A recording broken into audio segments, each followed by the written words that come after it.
This conference will now be recorded.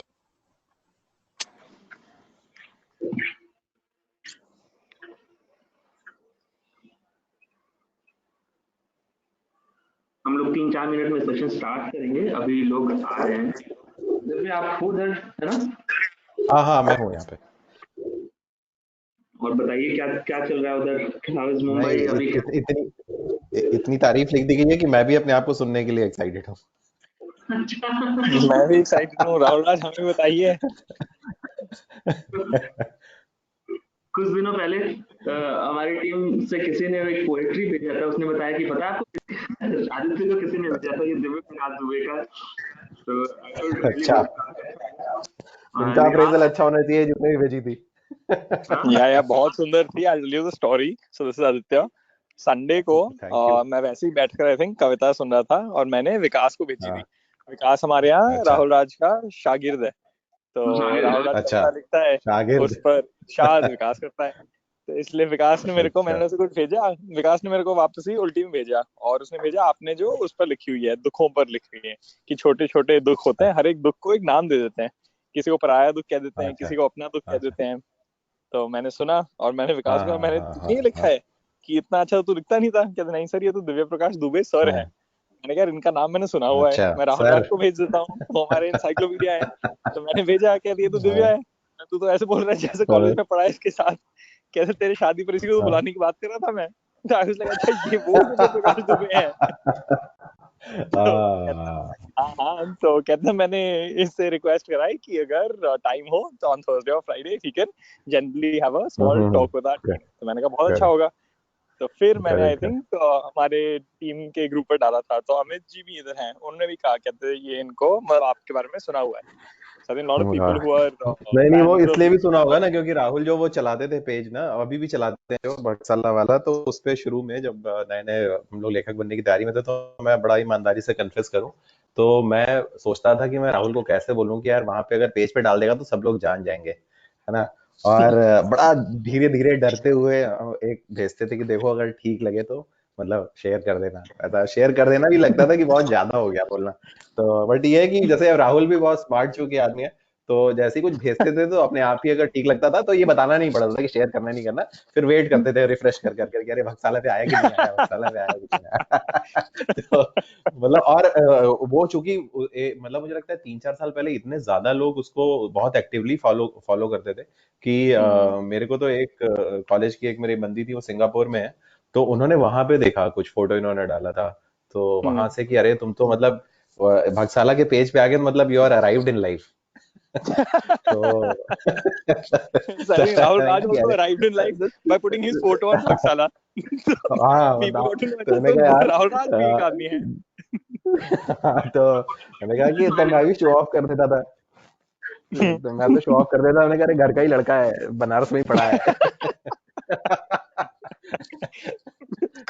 अभी जब इसका वो आया था ना, बीबीसी पर आया था, तो हम ऐसे ही शो ऑफ करते गए। हाँ मतलब आते थे ना, हमने शेयर करा कि अच्छा ऐसे बीबीसी पर राहुल राज ने वेंटिलेटर बनाया है, कैरिंग इंडियन चालू करा है। तो लोग कहते हैं यार ये तो फाड़ू आदमी है। मैं तो 15 साल से जानता हूँ सर, आप क्या जानो, राहुल राज को तो हम जानते हैं। हाँ वही है राहुल राज अपने आप। मैं पहले सोचता था ये फेक प्रोफाइल है, मालूम है क्यों? क्योंकि शाहरुख खान की फिल्मों में जो नाम होते थे वो राहुल होते थे, नहीं तो राज होते थे। तो मैं बहुत दिनों तक यही समझता था कि राहुल राज एक फेक प्रोफाइल है जो इसने क्रिएट किया हुआ है केवल वो भरसाला वाले पेज के लिए, ऐसा। तो मुझे तो लगता है अब इतनी तारीफ हम दोनों ने कर ली है, तो राहुल राज को ही कहते हैं आज का टॉक कर ले कि राहुल राज ही कविता हाँ सुनाना बिल्कुल। शुरू कर दे। हाँ बिल्कुल, क्रेजी डेविल नाम से सुनाएंगे अभी वो। हाँ पुराना उसका अभी तक होगा ब्लॉग स्पॉट वाला, हाँ crazydevil.blogspot.com। तो अगर किसी ने जाकर पढ़ना है ना हाँ राहुल राज क्या लिखा करता था कॉलेज में, उसका भी वेबसाइट आई हाँ थिंक इज स्टिल लाइव। हाँ हाँ हाँ।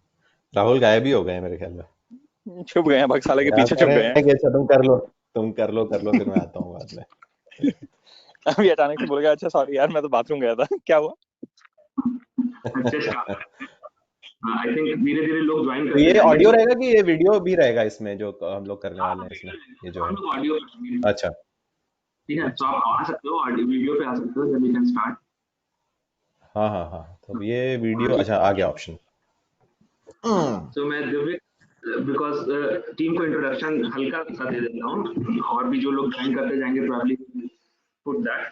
सो दिव्य को ऑफकोर्स मैं पिछले 10 से ज्यादा सालों से मेरे को लगता है जानता है, और जानने के पीछे ये रीजन था कि दिव्य एक इंजीनियर है, एक एमबीए है, और उसके बाद भी दिव्य हिंदी लिख लेते हैं। हिंदी उनका पैशन काफी ज्यादा था, और दिव्य ने हमेशा हिंदी को बहुत प्रमोट किया है। जो वन रीजन पेज पर डालता था, मेरे को लगता था हिंदी लिखने वाले लोग बहुत कम थे, लिखते थे कि किसी को समझ नहीं आता था। तो अगर आप जयशंकर प्रसाद से उठाते हैं, तो मैं 6 में एक बार जयशंकर प्रसाद का की एक पुस्तक कामायनी शायद या कुछ तो उठाया था, मेरे को कुछ नहीं समझ में आया, डिक्शनरी उठाना पड़ गया था।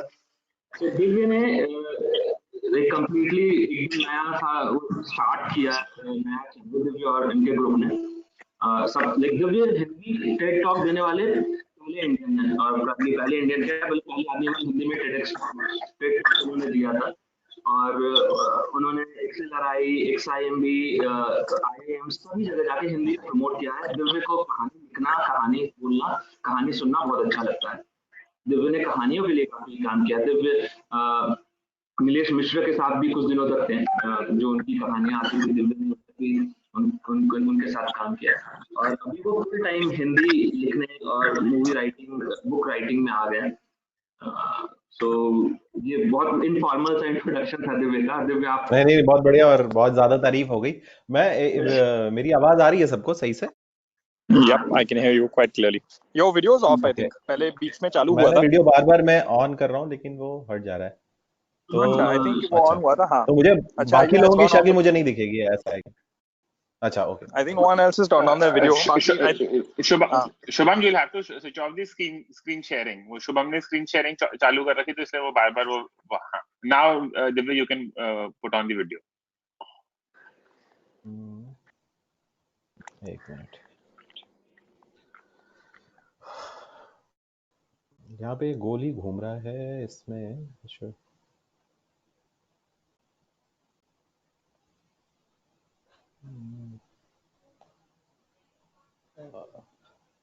ये आ नहीं रहा है। मैं एक काम करता हूँ, रिफ्रेश करूँ क्या मैं इसको?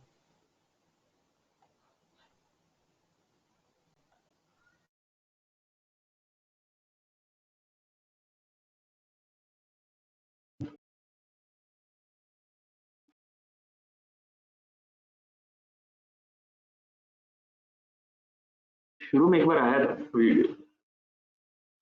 इनिशियली आया था। आई थिंक या तो इसने शुभम ने दोनों ऑप्शन बंद कर दिए होंगे, स्क्रीन और कैमरा शेयरिंग दोनों। दो प्रोफाइल ज्वाइन थी ना, तो जो है वो शेयर कर पाते हैं। अच्छा, I think now it's loading. अब आया था बीच में, इट हैड कम की loading, now it's gone back.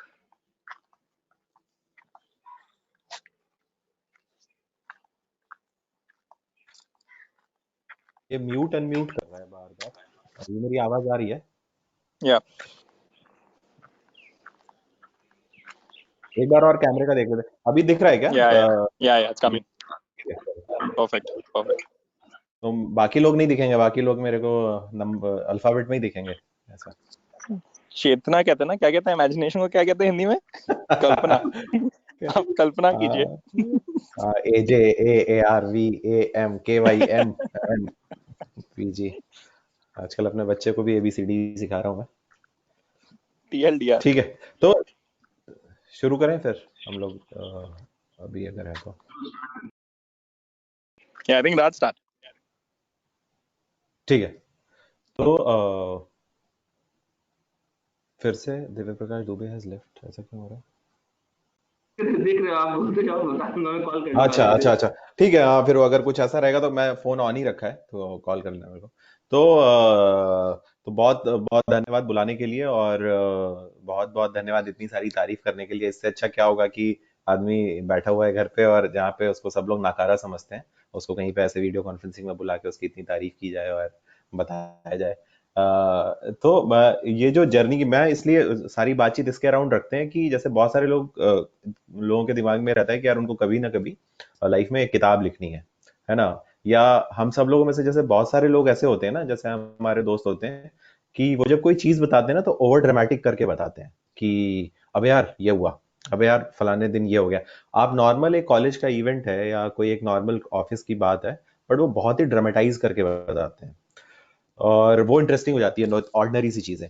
और ऐसे ही किताब के बारे में भी है कि जब आप किताब लिखने का सोचते हो, जैसे अब मुझे नहीं मालूम कि कितने लोगों ने ऐसा सोचा है या कभी लिखने का सोचा है, तो मैं एक दो छोटी छोटी चीजें बताता हूँ कि आपको किस चीज का ध्यान रखना चाहिए और किताब लिखनी क्यों चाहिए और क्या चाहिए, कैसे चाहिए, क्या होता है, प्रोसेस क्या है, कैसे कैसे है। और मेरे को इससे पहले कि हम टॉपिक में घुसे, वो जो फॉलोअर ड्रीम्स है ना, वो बहुत ही ये हिंदुस्तान में कम से कम फॉलोअर ड्रीम्स इतना घिस चुका है, उसके ऊपर इतने ज्यादा लोग बात कर चुके हैं कि जो लोग मोबाइल की स्क्रीन भी नहीं सही करा पाते 6 महीने, उनको भी दुनिया बदलनी होती है। तो इसको थोड़ा रियलिस्टिक मैं पिक्चर दूंगा चीजों की कि कैसे राइटिंग के बारे में कम से कम, क्योंकि गलती से बीटेक करके फिर मैंने एमबीए भी किया, फिर एक टेलीकॉम कंपनी में कुछ नौकरी भी कर रहा था 6-8 साल। और फिर स्टार जो नेटवर्क है, प्लस भारत और हॉटस्टार, इनके लिए कहानियां भी सुनता था, वो भी छोड़ दिया मैंने सब। तो हम लोग बात इससे शुरू करते हैं। एक बार मेरे को हेडसअप दे दो, आप आवाज आ रही है ना अभी सबको? अभी मतलब Yep, loud and clear. Correct Yes, correct okay. Correct, cool, okay. तो और हम लोग बीच में ना कभी भी, जैसे जब मैं एक बार में मोनोलॉग खत्म करता हूँ तो सवाल लेंगे, ताकि वो बातचीत चलती रहे। तो किताब का ऐसा है कि जैसे हर किसी को ये रहता है ना कि हम जो एसेंशियल आइडिया है कि किताब क्यों लिखते हैं लोग और क्यों लिखनी चाहिए। तो जैसे हर बहुत सारे लोगों को ना ये एक आइडिया होता है कि लाइफ में ना कि उनके मरने के बाद भी कुछ ऐसा लेगेसी रहे, है ना। तो नॉर्मली जो आदमी लेगेसी अपनी छोड़ता है वो अपने बच्चों में, अपनी प्रॉपर्टी में, कोई कंपनी बना देता है, कोई कुछ करता है, बट कहीं ना कहीं as a human, as a thought process, हम लोग अपने आप को फैलाना चाहते हैं, अपने जो हमारा लिमिटेड टाइम है, 50-60 साल, 70 साल, 40 साल, उसके बियॉन्ड हम खींच जाते हैं उस समय को। और वो एसेंशियली जो मैं मोस्टली, चाहे वो जॉर्ज ऑरवेल का वाई आई राइट हो, चाहे मनोहर श्याम जोशी ने लिखा हो, लेकिन हम लोग उस टाइम का एक्सटेंशन चाहते हैं। मोस्टली जो क्रिएटिव लोग होते हैं या क्रिएटिव न भी हो, आप चाहते हो कि जो आपको टाइम यहाँ पे मिला है इस अर्थ पे, आप उसको एक्सटेंड कर लो। तो बहुत सारे लोग इसलिए भी लिखते हैं कि उनका लिखा हुआ रह जाएगा, वो एक लेगेसी जैसे, वो वसीयत जैसा है जो बाद में भी रहेगी। तो मेरे केस में भी ऐसा था कि मुझे लगता था ना कि यार ऐसे तो मैं बड़ा नकारा हूँ, मैं प्राइवेट कॉलेज से पढ़ा और उसके बाद कुछ ऐसा हुआ नहीं लाइफ में, ऐसा कोई मेजर ट्विस्ट एंड टर्न हुए नहीं। तो कुछ ऐसी चीज करें कि कुछ जैसे मजा आए जिसमें आए। तो जब मैं कॉलेज में था, उसी दौरान जब बिल्कुल हम मैं तो चूंकि आईआईटी वाईआईटी नहीं जा पाए, तो एक समय स्टिग्मा भी हुआ करता था पूरे मोहल्ले में कि अरे दुबे जी का लड़का तो मतलब ऐसे ही निकल गया, कहीं नौकरी भी नहीं लगेगी इसकी, और इस तरीके का। बट कॉलेज में जब पहुंचे तो वहां पे एक दो लोग और थे, तो वहां पे पहली बार जब आप कुछ नहीं कर पाते ना, तो आप और बड़ी बड़ी चीजें सोचने लगते हो। तो मैंने सोचा मैं यार ये यूपीएससी दूंगा अब, है ना। अब ये आईआईटी नहीं हुआ तो क्या हुआ, आईएएस। हिंदुस्तान में सारे सब जो इंपॉर्टेंट चीजें सब आई से ही शुरू होती, तो क्या आईएएस बनेंगे। तो उस दौरान फिर हिंदी पढ़ना शुरू किया। हिंदी पढ़ना शुरू किया तो फिर लगा कि जब कॉलेज में कोई चीज हो रही थी तो लगा कि यार कहानियां, अपनी जो बात है ऐसे जब सुनाओ तो केवल 5 दोस्तों तक पहुंचती है। तब तो सोशल मीडिया इतना था भी नहीं। तो मुझे लगा कि यार इस बात को और फैलाने के लिए थिएटर करते हैं। और जब थिएटर किया तो वहां पे 600-700 लोगों ने देखा, और हम लोगों ने जो लिखा वो सबने बड़ा अप्रिशिएट भी किया।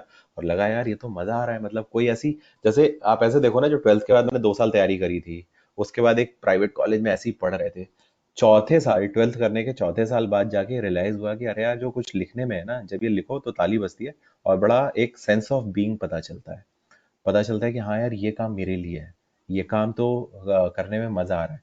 तो मैंने उस दौरान 4-5 प्ले लिखे, और वो लोगों को पसंद आने लगे। लेकिन फिर भी ना ऐसा किताब लिखने का नहीं सोचा था मैंने कभी भी, मतलब वो कहानियों में मजा आ रहा था, वो सारी चीजें हो रही थी, लेकिन किताब की ऐसी कोई बात अभी तक नहीं आई थी। इसके बाद अब ये पता था कि नौकरी लगेगी नहीं, कुछ होगा नहीं। तो मैंने, जो बहुत सारे लोग जिनको कुछ समझ में नहीं आता ना, वो लोग एडवर्टाइजिंग ज्वाइन कर लेते हैं। और बट मेरे पास ऐसा कोई वो भी नहीं था, कोई एवेन्यू नहीं था, और बॉम्बे आने की ना समझ थी ना पता था, इतना एक्सपोजर भी नहीं था। तो मैंने लखनऊ में एक लोकल एडवर्टाइजिंग एजेंसी के लिए कुछ एक जिंगल लिखे। और जिंगल लिखने की कहानी क्या है, जैसे बहुत सारे लोग कविता लिखते होंगे, कविता कंज्यूम भी करते होंगे हर तरीके से आजकल, लेकिन जब आदमी कॉलेज वॉलेज में होता है और पहली दूसरी बार उसको प्यार होता है, या थोड़ा वो इमोशनल होता है, थोड़ा सेंटी होता है, तो वो गुलजार साहब से इंस्पायर होके कुल फूल पत्ती चांद सितारे की कुछ एक कविताएं लिखना शुरू कर देता है, और वो तुकबंदियां शुरू कर देता है। तो वो मेरे को भी आती थी। और हिंदुस्तान में स्टूडेंट लाइफ साइकिल तब तक पूरा नहीं होता जब तक आप एक आध बार दिल तोड़वा नहीं लेते, या फिर उस प्रोसेस में नहीं घुस जाते। एकदम से एक फेज ऐसा आता है ना जब आपको लगता है कि अकेला होना इस धरती पे सबसे बड़ा अपराध है। तो उस दौरान आप थोड़ी कविता वगैरह में डूब जाते हो या कोशिश करते हो इम्प्रेस करने की लिख के। तो वहां पे कविता जो लिखी वो काम आई 2 साल बाद। जो जब मैं निकला कॉलेज के तो वहां पे एक एजेंसी थी लखनऊ में, और उन्होंने कुछ लिखने को दिया और वहां पे फट से मैंने कविताएं लिख के दे दी। और मोस्टली जो एडवर्टाइजिंग थी 80s 90s 2000 की, वो पोइट्री ही थी एक तरीके से, जिसमें प्रोडक्ट घुसा के आप बात करते हैं। तो वहां पे दूसरा कॉन्फिडेंस आया कि हाँ यार, ये पोइट्री लिख के कुछ कुछ पैसे भी मिल सकते हैं और मजा भी आ रहा है, ये तो काम बहुत आसान है, मतलब उससे। लेकिन वही है, जो मेंटालिटी थी मिडिल क्लास उसकी, कि जो अपब्रिंगिंग भी थी, फादर ब्यूरोक्रेट थे, तो दुबे जी का लड़का सब कुछ हो सकता था लेकिन वो पढ़ने में खराब नहीं हो सकता था, या फिर वो एक रेगुलर पाथ को छोड़ कैसे सकता था। तो ये बैगेज भी था। हालांकि घर वालों ने कभी कुछ नहीं कहा, लेकिन एक नेचुरली आप प्रेशर ले लेते हो ना अपने ऊपर, तो वो प्रेशर भी बन रहा था बहुत ज्यादा। तो मैंने फिर एमबीए किया और एक जगह मैनेजमेंट ट्रेनी हो गया। मैनेजमेंट ट्रेनिंग जब आप किसी कंपनी में हो जाते हो तो फिर आप पे हर कोई आपको यही समझाता है, जैसे जब आप किसी बड़ी जगह से एमबीए करने जाओ या किसी बड़ी जगह से आप करके निकल के मैनेजमेंट ट्रेनी हो जाओ, तो सारी कंपनी वाले, सब लोग, पूरा सिस्टम आपको ये समझाता है कि आप लोग स्पेशल लोग हो और आप लोग ये देश बदलोगे, दुनिया बदलोगे। करेक्ट। तो वहां पे जब मैनेजमेंट ट्रेनी हो गए तो फिर ये समझ ही नहीं आया कि अरे यार, अब ये तो सब छूट गया, छूट गया, छूट गया। उसी दौरान जो सबसे अच्छी चीज हुई मेरे साथ, कि एक मेरे को बहुत खराब बॉस मिला। और वो हमसे, पता नहीं, सॉफ्टवेयर कंपनीज में तो बहुत कॉमन है कि आप एक्सेल शीट भरते हो डेली, कि आपने दिन भर में क्या किया, एक एक घंटे का आपको हिसाब देना पड़ता है। तो जब उसने मेरे से पूछा कि तुम क्या करते हो दिन भर, अब अ, मैंने कहा, "यार, मैं तो ये काम करता हूँ, करता हूँ।" कहता, नहीं नहीं, मेरे को एक एक घंटे का हिसाब चाहिए कि दिन में क्या किया। तो मुझसे ना, जैसे मेरा सेंस ऑफ बीइंग किसी ने छीन लिया, कि यार मैं इस धरती पे पैदा ही क्यों हुआ कि मैं इसे हिसाब देने के लिए पैदा हुआ। ऑब्वियसली टारगेट का हिसाब आप देते हो, आप अपने काम का हिसाब देते हो, लेकिन आपसे हर एक मिनट कोई पूछने लगे आके, हर एक आधे घंटे का हिसाब पूछने लगे, तो वो फिर बहुत ज्यादा हो जाता है। और आपको लगता है यार, इतना पढ़ाई लिखाई सब बेकार है, इतनी किताब पढ़ने, कि आपको ये आधे घंटे का हिसाब देना है। तो वो बहुत टर्निंग पॉइंट था इस सेंस में। जैसे वो गांधी जी की फिल्म में एक मोमेंट है ना, कि गांधी जी को ट्रेन से बाहर फेंक दिया गया था, और गांधी जी ने कहा कि एक अंग्रेज ने मुझे बाहर फेंका है और मैं पूरे हिंदुस्तान से अंग्रेजों को बाहर फेंक दूंगा। Which is very good dramatic event. मुझे नहीं मालूम कि गांधी जी की लाइफ में सच में वो मोटिवेशन था या नहीं था, लेकिन वो अच्छा विजुअल ड्रामेटिक वो है। तो ऐसी मेरी लाइफ का ये मोमेंट ये था, जब एक धर्मजीत टोंग करके बंदा था, तो उसने ये किया। तो मैं इस फ्रस्ट्रेशन में हर संडे को एक कहानी लिखता था, उस फ्रस्ट्रेशन को बाहर करने के लिए, और मंडे को आके अपने दोस्तों को सुनाता था। ऑफिस में ऐसे घेरा बना के हम बैठे थे, लखनऊ में ऑफिस था, और वहां पे एक कहानी सुनाई। तो और मैं जब कहानियां लिख रहा था तो मैं ऐसे सुनाता था जैसे कोई 10 साल पुराना कोई दोस्त मिलता है, 10 साल बाद कोई पुराना दोस्त मिलता है, और आप उसको बताते हो, अबे यार, मेरे साथ ये हुआ। आप हर चीज नहीं बताते अपनी लाइफ की, आप उसको बहुत छोटी छोटी चीजें बताते हो, बहुत इंपॉर्टेंट चीजें बताते हो, मेजर टर्निंग पॉइंट्स बताते हो, आप हाई पॉइंट्स बताते हो लाइफ के। तो वैसे वैसे मैं रोज अपने शाम को दोस्तों को, और एक के बाद कहानी पे फीडबैक आने लगे, और अब मंडे रिचुअल हो गया मेरे लिए कि मैं हर संडे या सैटरडे कहानी लिखता था और हर मंडे अपने दोस्तों को सुनाता था। और इसी दौरान वो करते करते 14-15 जब कहानियां हो गई, तो फिर मैंने पब्लिशर, मैं जानता था कुछ लोगों को, मैंने भेजी, तो उन्होंने कहा हाँ यार, अच्छा है। कट टू एक स्टोरी और है उसमें, कि उसी समय मैं कविता विता जब लिखता था, और एक दो बार जावेद अख्तर साहब के साथ कविता सुनाने का मौका मिला। लेकिन चूंकि जब मैं कविता, जो कवि सम्मेलन उस समय जब कुमार विश्वास का राइज हो रहा था, जब एक नए तरीके के कवि सम्मेलन का राइज हो रहा था, तो मैं एक दो बार कवि सम्मेलन में भी गया। लेकिन वहां पे मुझे ऐसा लगा ना कि यहाँ पे ये तो लाफ्टर चैलेंज है जिसका थीम कविता है, ये मैं इस ऑडियंस से बिलोंग नहीं करता। मेरे को पर्सनली ऐसा लगा, बहुत सारे लोगों को ऐसा नहीं भी लगता होगा। तो मुझे लगा नहीं यार, कहानी ज्यादा सेफ है, यहाँ पे एक बात आप कहते हो। और मैंने जब कहानियां लिखी, तो चूंकि मैं खुद ऐसा मोहल्ले का लड़का नहीं था ना, कि जिस जो बोले कि अरे यार, डीपी जैसे बन जाओ, ये बहुत इंस्पिरेशनल है। तो मैंने वो सारे लोगों की कहानियां लिखी अपने मोहल्ले की। जैसे कि जो हम लोग के बाल काटते हैं, जुम्मन मियाँ, उनको कोई ये नहीं बोलता ना कि जुम्मन मियाँ जैसा बन जाओ। एक हमारे घर के पड़ोस में किट्टी भैया रहते थे, जो रजिस्ट्रार ऑफिस में काम करते थे, रोज रिश्वत लेते थे। उनसे 10 बार लोग, जो मोहल्ले की बाइयां थी जो झाड़ू लगाती थी, वो उनसे अपनी बेटियों की, 10-10 बेटियों की शादी के पैसे लेती थी, वो कभी मना नहीं करते थे। लेकिन किट्टी भैया रोज दारू पीते थे, तो कोई मोहल्ले में ये नहीं बोलता था यार, भैया जैसा बन जाओ। या फिर एक मोहल्ले में पांडे अंकल थे, जो चाहे वो तेरही का खाना हो और चाहे किसी की शादी का खाना हो, उतने ही प्रेम भाव से खाते थे, हर किसी के मरने पे जाते थे। और मरने पे सब जाने वालों में सबसे पहले वो होते थे, और लोग समझते थे कि यार, ये खाना खाने आ गए हैं। और बाद में जब पांडे अंकल मरे, तो पूरा मोहल्ला इकट्ठा हुआ, उतनी भीड़ किसी में नहीं लगी। तो मुझे ये लगा कि ये सारे लोग सारे फेलियर हैं लाइफ में, और इनको कोई हीरो नहीं बनाता। तो जो मैंने पहली किताब लिखी, उसका थीम, पहली और दूसरी किताबों का, मसाला चाय और शर्तें लागू, उसका आइडिया ये था कि मैं उन सारे जो नॉन हीरोज हैं हमारी सोसाइटी के, उनको हीरो बनाना चाहता था। वो मेरा एक तरीके से मिशन हो गया था कि यार जैसा मैं हूं ना, जैसे मुझे कोई हीरो नहीं मानता, वैसे ही मैं इन सब लोगों को हीरो बनाऊंगा और ये करूंगा। तो वो फिर पहली किताब 2013 या 12 में आई, और फिर उसके बाद फिर एक ये जर्नी एक के बाद एक होती गई। किताब लिखने के बारे में जो सबसे इंपॉर्टेंट चीज है, जो बहुत बाद में 2-3 किताबें लिखने के बाद मेरे को रियलाइज हुई, कि किताब ना कैसे लिखनी है। आप हमेशा जब किसी राइटर से मिलते हो या कोई वीडियो देखते हो यूट्यूब पे, तो आप हमेशा ये सर्च करते हो how to write a book, how to write a best seller, how to do this thing. But actually challenge वो नहीं है, आप कैसे लिखोगे ये बहुत सेकेंडरी चीज है। आपको हमेशा ये देखना चाहिए, अगर आपको गलती से कभी भी किताब लिखनी है, कोई भी क्रिएटिव काम करना है, कि आपको वो काम करना ही क्यों है। पहले ना जो वो वाय है उसका, कि ये कहानी कही क्यों जानी चाहिए, आपको ये किताब लिखनी ही क्यों है, कोई ये आपको काम करना ही क्यों है। अगर आप वो क्या ढूंढ लेंगे ना, वाय ढूंढ लेंगे अपनी कहानी का, कि आपको ये बात बतानी ही क्यों है। जैसे बहुत अच्छा जोक आता है व्हाट्सएप पे, तो हम 10 लोगों से शेयर करते हैं, अपने दोस्तों को बताते हैं। वैसे ही कहानी है, जब कहानी आपके पास आती है ना, तो आप वो 10 लोगों के साथ शेयर करना चाहते हो। तो जब आप वो ढूंढ लोगे कि आपको वो कहानी शेयर ही क्यों करनी है, तो आप फिर उसको कैसे लिखना है वो सब बहुत सेकेंडरी, वो सब कुछ आप धीरे धीरे डिस्कवर कर लोगे। लेकिन क्यों करना है वो ज्यादा इंपॉर्टेंट है, वो कहानी बतानी ही क्यों है। तो आप जब भी लिखें, तो आप या कोई भी क्रिएटिव एक्टिविटी आप जब करें, तो आप ये देखिए वो क्यों कर रहे हैं। क्या अपने आप को रिलैक्स करने के लिए कर रहे हैं, क्या इस दुनिया को बेहतर समझने के लिए कर रहे हैं। क्योंकि प्राइमरीली कहानियां, जैसे चाहे जब से आदमी है तब से हम लोग आग लगा के पेड़ के चारों ओर बैठ के टाइम पास के लिए कहानियां सुनते हैं। और कहानियों ने हमें हमेशा ये बताया कि हम लोग हैं कौन, हम लोग आए कहाँ से हैं, और हम लोग जा कहाँ सकते हैं। वो चाहे नानी दादी की बहुत ही ऑर्डिनरी सी कहानियां हो, जैसे जो बच्चों की कहानियां घर में सुनाई जाती हैं, उनका काम मोस्टली यही होता है कि हमें लगता है कि कहानियां बच्चों को सुलाने के लिए सुनाई जा रही हैं, या फिर बच्चों को ज्यादा खाना खिलाने के लिए सुनाई जा रही हैं। लेकिन अल्टीमेटली उन कहानियों का काम बच्चों को जगाने का होता है, कि जो राक्षस हैं कहानी के, वो रियल लाइफ में भी वो राक्षस हमारी प्रॉब्लम का मैनिफेस्टेशन है, कि वो प्रॉब्लम आएंगी, किसी की स्मूथ जर्नी नहीं होती है।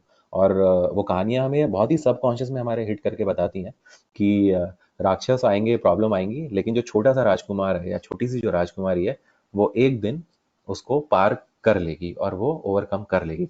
इसीलिए जो ईस्टर्न यूपी में या बिहार में या जो हिंदी बेल्ट है, वहां पे जब कहानियां सुनाई जाती थी, तो वहां पे हर कहानी से पहले एक लाइन जोड़ी जाती थी, कि आंखों देखी नहीं कहती, मैं कानों सुनी कहती हूँ। जो दादी या नानी कहानी सुनाती थी, और अगर मैं झूठ बोलूँ तो खुदा की लानत, तो अगर मैं झूठ बोलूँ तो कोई बात, तो मेरे पे कीड़े पड़े या मेरा बुरा हो। तो हमेशा कहानी जो है ना, आंखों देखी नहीं होती, वो कानों सुनी थी सारी जो। और कानों सुनी कहानियां ही हमें ऐसा इमेजिनेशन भर देती थी, कि हम अपनी रियल लाइफ से रिलेट करते थे। और जब कहानी खत्म हो जाती थी नानी या दादी की, तो जो कहानी सुनने वाला है उसकी कहानी शुरू होती थी। और ऐसे वो चीजें आगे बढ़ती थी। और मुझे लगता है हम लोग सवाल पे, ऐसे मैं बोलता ही रहूंगा, और राहुल या कोई भी जो सवाल पूछना चाहे तो उसमें हम पूछ सकते हैं, या अदरवाइज ऐसे लगता है ना बाबा जी की तरह ज्ञान दे रहे हैं, तो वो मुझे बड़ा अजीब सा लगता है। इतना भी ज्ञान हुआ नहीं यार है मेरे पास, मैंने मैं इतनी उम्र हुई है। मैंने 4-5 बार अपने माइक को अनम्यूट करा जब आपने वो शुरू करा ना, कि अच्छा हर एक की जो यूथ होता है वो तब तक खत्म नहीं होता जब तक हाँ इंसान को ये महसूस नहीं होता कि दिल टूटा हुआ है, और फिर हर बंदा हाँ जाकर हाँ। गुलजार की कविताएं ढूंढता है। तो मैं ये पूछना था फूल कि पत्ते। आपने कौन सी गुलजार की कविता आपने उस वक्त पर याद करी होगी, कौन सी आपने सुनाई होगी, मैं वो सुनाइएगा। मैं हाँ, तो मैंने गुलजार की जो सबसे फेवरेट पोएम मेरे कॉलेज के टाइम में थी, वो बहुत छोटी सी एक पोएम थी, कि मैं सिगरेट तो नहीं पीता, लेकिन जब कोई पास से गुजरता है तो माचिस मांग लेता हूँ। बहुत कुछ है मेरे अंदर जिसे मैं फूंक देना चाहता हूँ। अब ये होता क्या है ना, जब हम लोग वाह वाह ये वाह वाह। गुलजार साहब, ये पोएम बहुत अच्छी है। और क्या होता है, एक एक पॉइंट के बाद हम लोग लाइफ में ना, जो हमारा दुख होता है ना, उसको रोमांटिसाइज करते हैं बहुत ज्यादा। तो अब ये बहुत ही फ्रॉड सी बात है कि मैं सिगरेट नहीं पीता लेकिन मैं माचिस मांग लेता हूँ। लेकिन लेकिन क्या होता है, एक समय पे ना ये चीजें आपको रिलैक्स करती हैं, आपको ना एक सेंस ऑफ बीइंग देती हैं, कि हाँ आप कुछ हो और आप ये समझ रहे हो, और आपका ये दुख भी बीत जाएगा उस तरीके का। तो ये था मतलब उसमें जो उस तरीके का। तो मैं आपको बताता हूँ राहुल राज कौन सी कविता सुनाया करता था कॉलेज में। कहता मोहब्बत में नहीं है फर्क जीने और मरने का। मैं उसके आगे याद नहीं कर पा रहा हूँ यार। हाँ, उसी उसी उसी का कातिर को नाम ले, देखते हैं जिस उसी कातिर जी पे जी दम नहीं, निकले, दम काफिर पे निकले दम निकले। गालिब, हाँ गालिब किया है वो ऐसा। आप अच्छी से तो वो सुनाइएगा तो एक होता ही बार, है ना, वो तो मैं तो एक बार मैकेनिकल डिसाइड वालों करने में। नहीं, अब ये ऐसे एग्जैक्ट तो नहीं आता है, मैं ढूंढ लेता हूँ कि वो वैसे भी मैकेनिकल वालों के साथ ट्रेजेडी रहती है थोड़ी सी, तो उसमें कोई क्या कर सकता है। तो मैं आपको वो इश्क पर राहुल राज की कहानी सुनाता हूँ। मेरा फेवरेट टॉपिक मेरा हाँ कॉलेज का यही होता है हमेशा। तो इतने सारे लोग सुन रहे हैं वो। आप सोचो, मैंने सुनाया हुआ, पता नहीं सुनाया हुआ है सब लोगों को, नहीं सुनाया हुआ।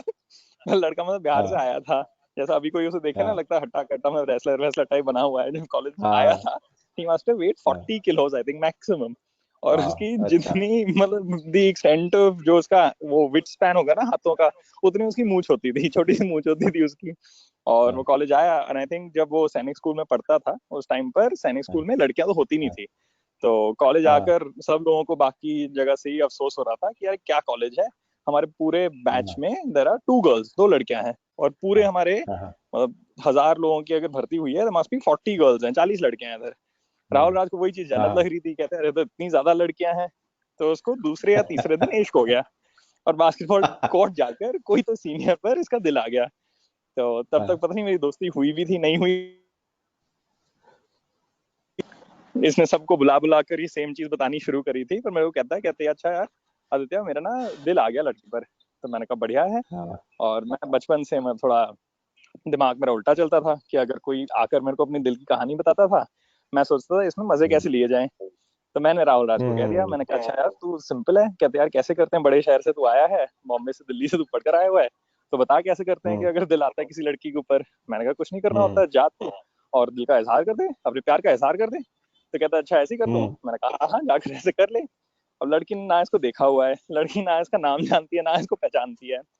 बास्केटबॉल कोर्ट पर शर्म आ गई इसे, ये गया लड़कियों के गमचे पर जो हॉस्टल होता है, और हॉस्टल में हाँ जाकर बुलाकर सीनियर को कहता अच्छा जी मेरा ना आपके ऊपर दिल आ गया है। तो कहती है आप हो हे कौन। भगवान तो कैसे, कहता कि मैं जूनियर हूँ, मैं अभी अभी कॉलेज आया हूँ। कहते तो अब क्या कर रहे हैं। तो कहते जी शादी कर लेते हैं।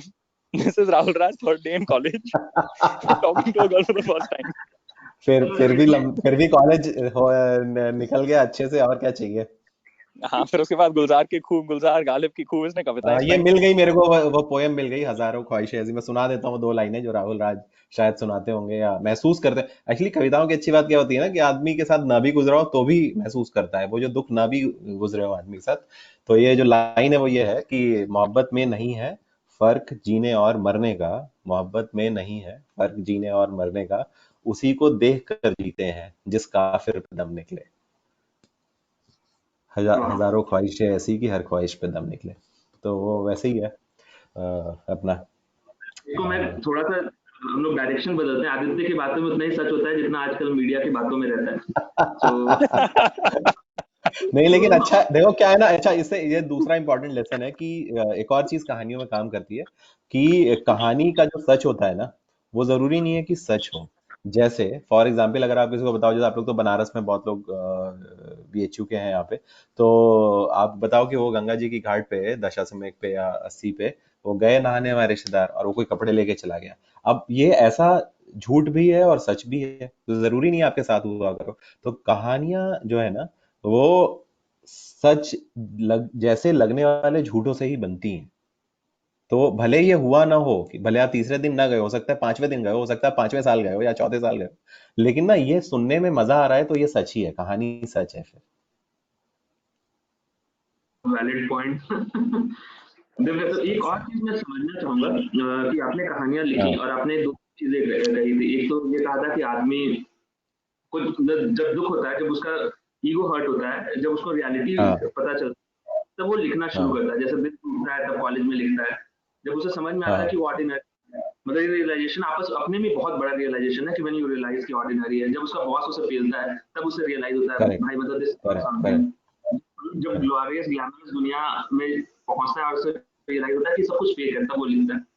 तो इसमें ऑफ कोर्स लाइक हर चीज आपको एक अलग जॉनर लिखने के लिए प्रोत्साहित करती है, पर आपको मतलब इन सभी में सबसे हार्ड हिटिंग कौन सा लगा है, और प्रोबेबली मैं मतलब इसमें सबसे ज्यादा किससे आपने रस लिया है लिखने में, इन सभी 3-4 डिफरेंट मतलब जो जो डिफरेंट। ये सेटबैक रहे उस पे ये पूछ रहे हो ना आप, कि जो जो भी है ऐसा रहा इसमें, यही ना सवाल, यही है ना।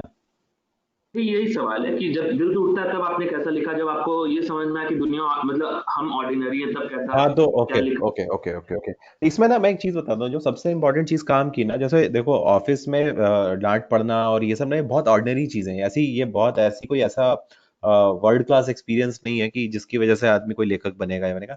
मैं एक चीज बताऊं जो बहुत ऑनेस्ट वजह है लिखने की ना, जो पहली अर्ज होती है ना किसी की भी आइडेंटिटी बनाने की ना हम सब लोग ना कहीं उससे जूझ रहे हैं कि हम लोग इस पूरे केओस में, जो ये दुनिया नाम का जो केओस है, इसमें ना हम सब लोग एक पैटर्न ढूंढने की कोशिश कर रहे हैं। एक कि हम ना पैटर्न ये हो कि यार मैं दिव्य प्रकाश हूं तो दिव्य प्रकाश को ऐसे जाना जाए।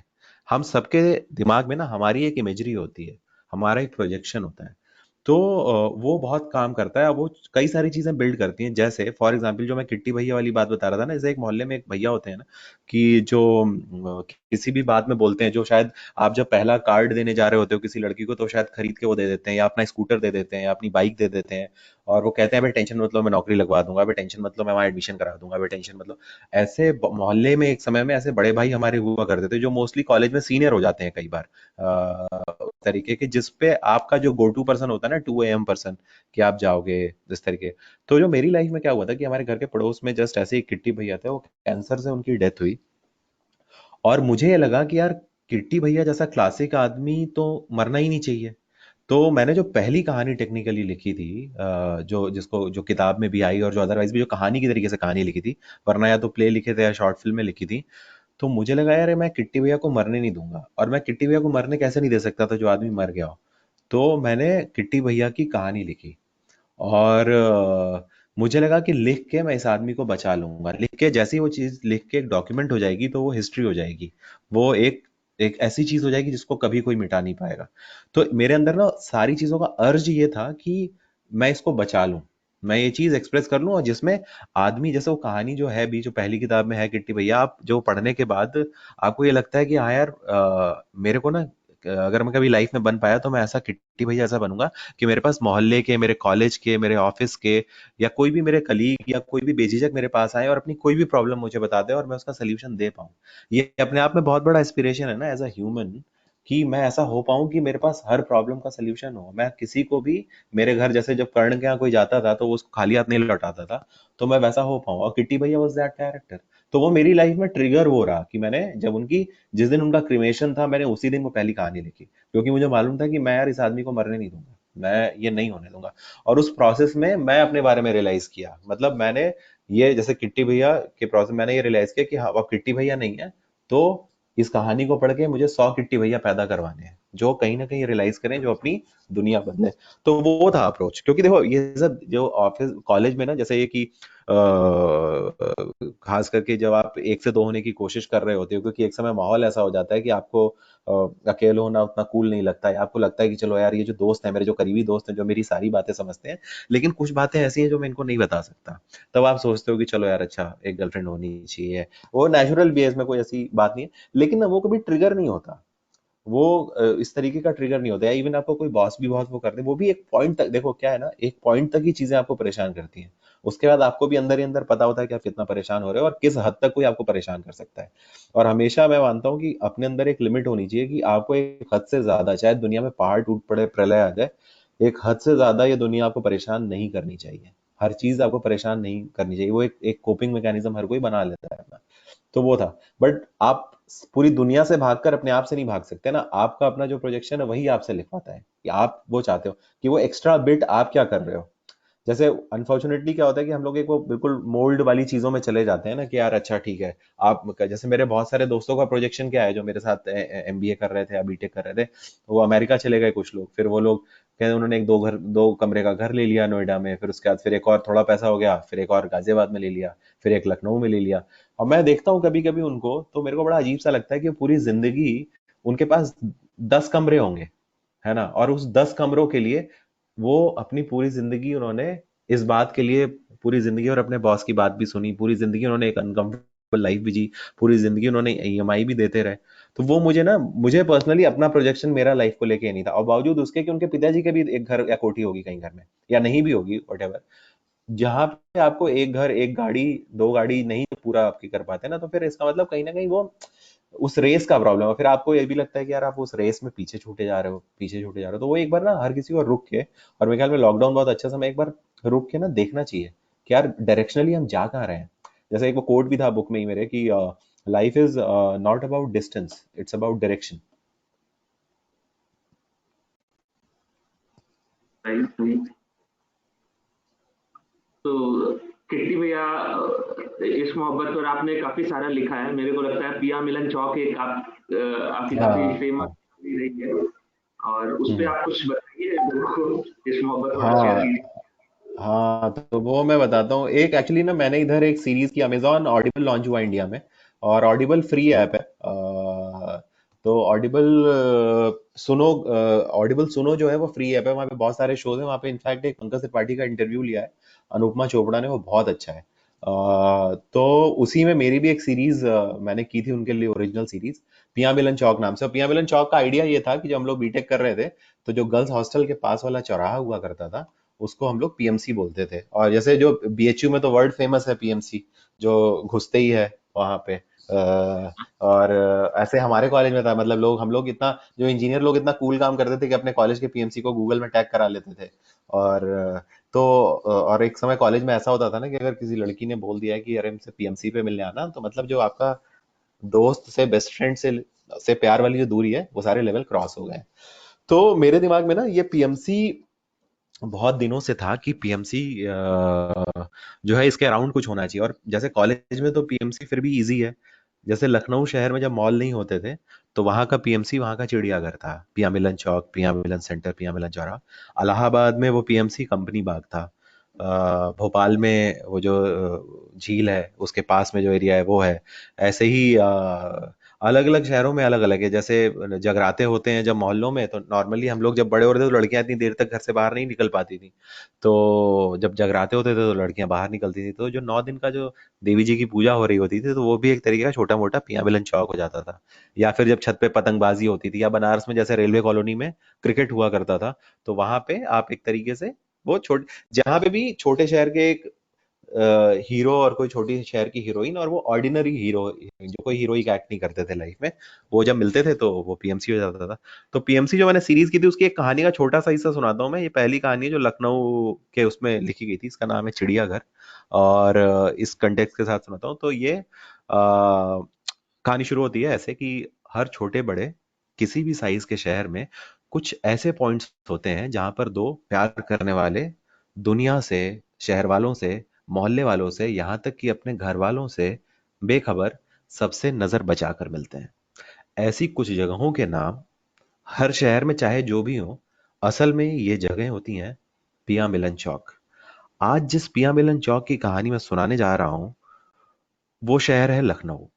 ऐसे तो लखनऊ में प्यार करने वालों और उस प्यार को फूटी आंख न देख पाने वालों की, दोनों ही तरीके के लोगों की कमी नहीं है।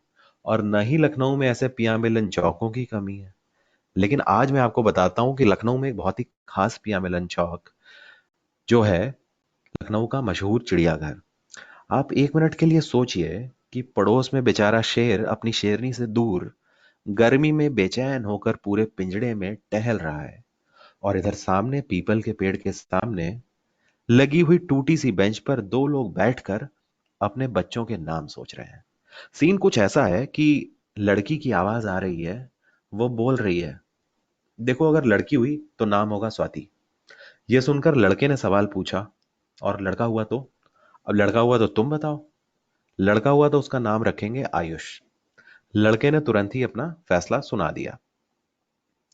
अब प्यार में पड़े और बच्चों के नाम नहीं सोचे तो क्या खाक हुआ प्यार। एक जमाने में प्यार की दो ही स्टेज हुआ करती थी। पहले कपल वो होते थे जो अपने होने वाले बच्चों के नाम सोच चुके होते थे, और दूसरे वो होते थे जो उस स्टेज तक अभी पहुंचे नहीं होते थे। खैर, जो ये लखनऊ का चिड़ियाघर है, यहाँ की खास बात यह है कि यहाँ बच्चों से ज्यादा बेचारे कपल आते हैं। जानवर भी बेचारे सोचते हैं कि उनके होने से कोई एक्साइटमेंट ही नहीं है। बच्चे आते हैं तो चिल्लाते हैं, ये लॉयन, ये लोमड़ी। लेकिन नहीं साहब, यहाँ तो जहां देखो वहां दो लोग घुस के बैठे हैं। अब उस पर भी अगर गलती से कोई फैमिली वगैरह बच्चों को जानवर दिखाने आ गई तो समझिए बेड़ा गर्क। अब अपने मोहल्ले वाले शर्मा जी ही जब आखिरी बार चिड़ियाघर गए थे, तो एक प्रेमी जोड़ा बेचारा पेड़ के किनारे बैठा हुआ था। लड़के ने लड़की की गोद में सर रखा हुआ था। वो लड़की शायद लड़के के बालों से जुएं निकाल रही थी। वो लड़की शायद लड़के के बालों से जुएं निकाल रही थी। लेकिन शर्मा जी को लगा, नहीं, ये तो इस देश की महान संस्कृति के खिलाफ है। हिंदुस्तान के इतिहास में तो आज तक किसी लड़की ने किसी लड़के के बाल से जुएं निकाले ही नहीं है। हमारे यहाँ तो ऐसा होता ही नहीं है। उनको गुस्सा आया और वो पहुंच गए उस कपल के पास, और पास जाकर देखते हैं तो क्या, कि लड़की की गोद में उनका अपना लड़का, उनका अपना खून मिंटू शर्मा है। मिंटू शर्मा है। जैसे ही मिंटू शर्मा ने लेटे लेटे अपने पिताजी को सामने से देखा, वो उस लड़की यानी कि इस कहानी की हीरोइन बिट्टी अवस्थी से बोला, देख रही हो, आजकल पिताश्री ने पढ़ाई को लेकर ऐसा तांडव मचाया हुआ है कि सामने जो अंकल आ रहे हैं उनकी शक्ल भी पापा जी जैसी लग रही है। मिंटू शर्मा के इतना कहते कहते तो शर्मा जी एकदम पास ही आ चुके थे। इतने में मिंटू शर्मा को कुछ समझ में आता है, एक जोरदार लपड़ मिंटू शर्मा के गाल पर लगा चुके थे। ये सब इतना अचानक हुआ था कि मिंटू शर्मा और बिट्टी अवस्थी दोनों ही अपने आप को संभाल नहीं पाए थे। अब छोटे शहर के प्यार को अक्सर ही ऐसे बेमौसम आंधी तूफान का सामना करना पड़ता है। तो ये एक लंबी सी कहानी का एक छोटा सा पार्ट है। ये कहानी, पहली कहानी है पिया मिलन चौक की, चिड़ियाघर नाम है इसका।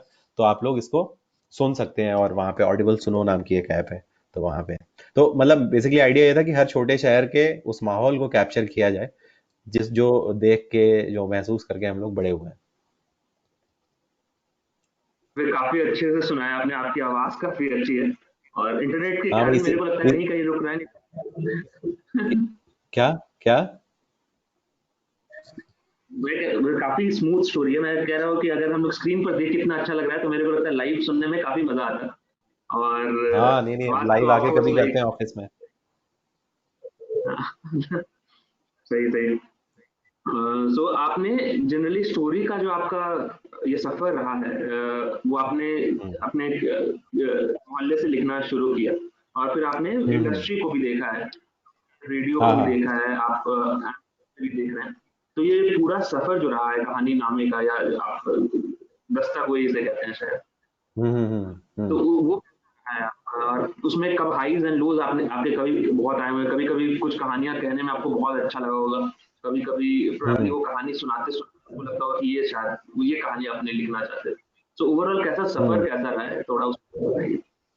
तो ओवरऑल ऐसा है ना कि जैसे मैंने कहानी सुनाना शुरू इसलिए किया था क्योंकि जब मैंने एक दो किताबें जब आ गई ना मेरी, तो बहुत जगह जब बोलने के लिए लोग बुलाते थे, तो वो आपसे नॉर्मली आपकी जर्नी के बारे में पूछते हैं। अब चूंकि जो मैं ये मानता हूँ कि अगर आप मिडिल क्लास फैमिली से हैं, और मिडिल क्लास से न भी हो, अगर आपको खाने पीने की दिक्कत नहीं है अगले टाइम की, तो बाकी स्ट्रगल जो है ना, वो सब इतने बड़े नहीं होते कि एक आध पेपर में नहीं हुआ, एक आध जगह आपका सिलेक्शन नहीं हुआ, एक आध जगह आप नहीं पहुंच पाए जहां पे आप जो सपना आप देख रहे थे वो नई नौकरी मिल पाई।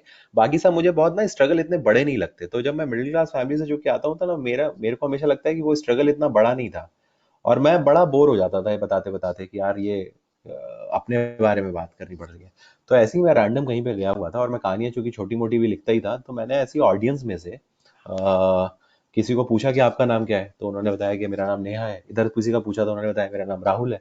तो मैंने नेहा और राहुल की एक ऐसी रैंडम वहां पे कहानी बना दी, और वो बड़ा अच्छा लगा लोगों को सुन के। और उससे मेरे को एक लेसन भी ये मिला कि जो स्टोरी टेलिंग के लिए भी ट्रू है, कि कहानियां हमेशा, जो आदमी पढ़ रहा होता है या जो आदमी कहानी देख रहा होता है ना, वो अपने बारे में सुनना चाहता है, अपने बारे में देखना चाहता है। उसको कोई इंटरेस्ट नहीं है कि सामने वाले की लाइफ क्या है। वो हमेशा उस सामने वाले की बात सुनते हुए अपने आप को खंगालना चाहता है, अपने बारे में जानना चाहता है, अपने आप को बेहतर तरीके से जानना चाहता है। तो मैंने इसीलिए स्टोरी टेलिंग जो उससे पहले हो रही थी, तो दास्ता गोई जो हो रही थी, वो बहुत क्लासिकल फॉर्म है स्टोरी टेलिंग का, जिसमें दो लोग बैठ के वही कैरेक्टर बन जाते हैं, वही नरेट करते हैं, जैसे नीलेश करते हैं रेडियो पे। वो सब कुछ बहुत वन वे है कहानियां सुनाने का। तो मुझे लगा ना कि मैं जिस ऑडियंस को कहानियां सुना रहा हूँ क्लोज गैदरिंग में, उस कहानी में जो लोग बैठ के सुन रहे हैं उन्हीं को उसका हीरो बना दूं। तो मैं हमेशा हर कहानी सुनाने से पहले ना, मैं किसी को बोलता हूँ कि आपका नाम क्या है, तो वो जो वो लड़की होती है या कोई लड़का होता है, वो उस कहानी की हीरोइन या हीरो हो जाते हैं। इनफैक्ट उसको नेक्स्ट लेवल ले जाने के लिए मैंने ऐसा भी किया है, जो कभी हम करेंगे शायद, कभी जब भी मैं ऑफिस आता हूँ, जब लॉकडाउन खत्म होता है, जो लग नहीं रहा है पता नहीं कब खत्म होगा, कि जैसे एक आध कहानी मैंने ऐसे भी डिजाइन की है कि मैं किसी बंदी को बुलाऊंगा, उनसे पूछूंगा, उनको स्टेज पे बुला लूंगा, और मैं उनको बोलूंगा देखिए अगर आप हाँ बोलेंगे तो मैं आगे सुनाऊंगा, अगर आप ना बोलेंगे तो मैं कहानी बदल दूंगा। अब वो सारी कहानी उनके हाँ और ना के हिसाब से आगे जाती है, उस हिसाब से कहानी बदलती रहती है। तो वो भी जैसे वो ना नेटफ्लिक्स में जैसे आप चॉइस देने लगे हो ना कि आप एंड चूज कर सकते हो, तो नेक्स्ट लेवल ये था कि ऑडियंस को पार्टिसिपेट कराएं, इमर्सिव एक्सपीरियंस बना दें।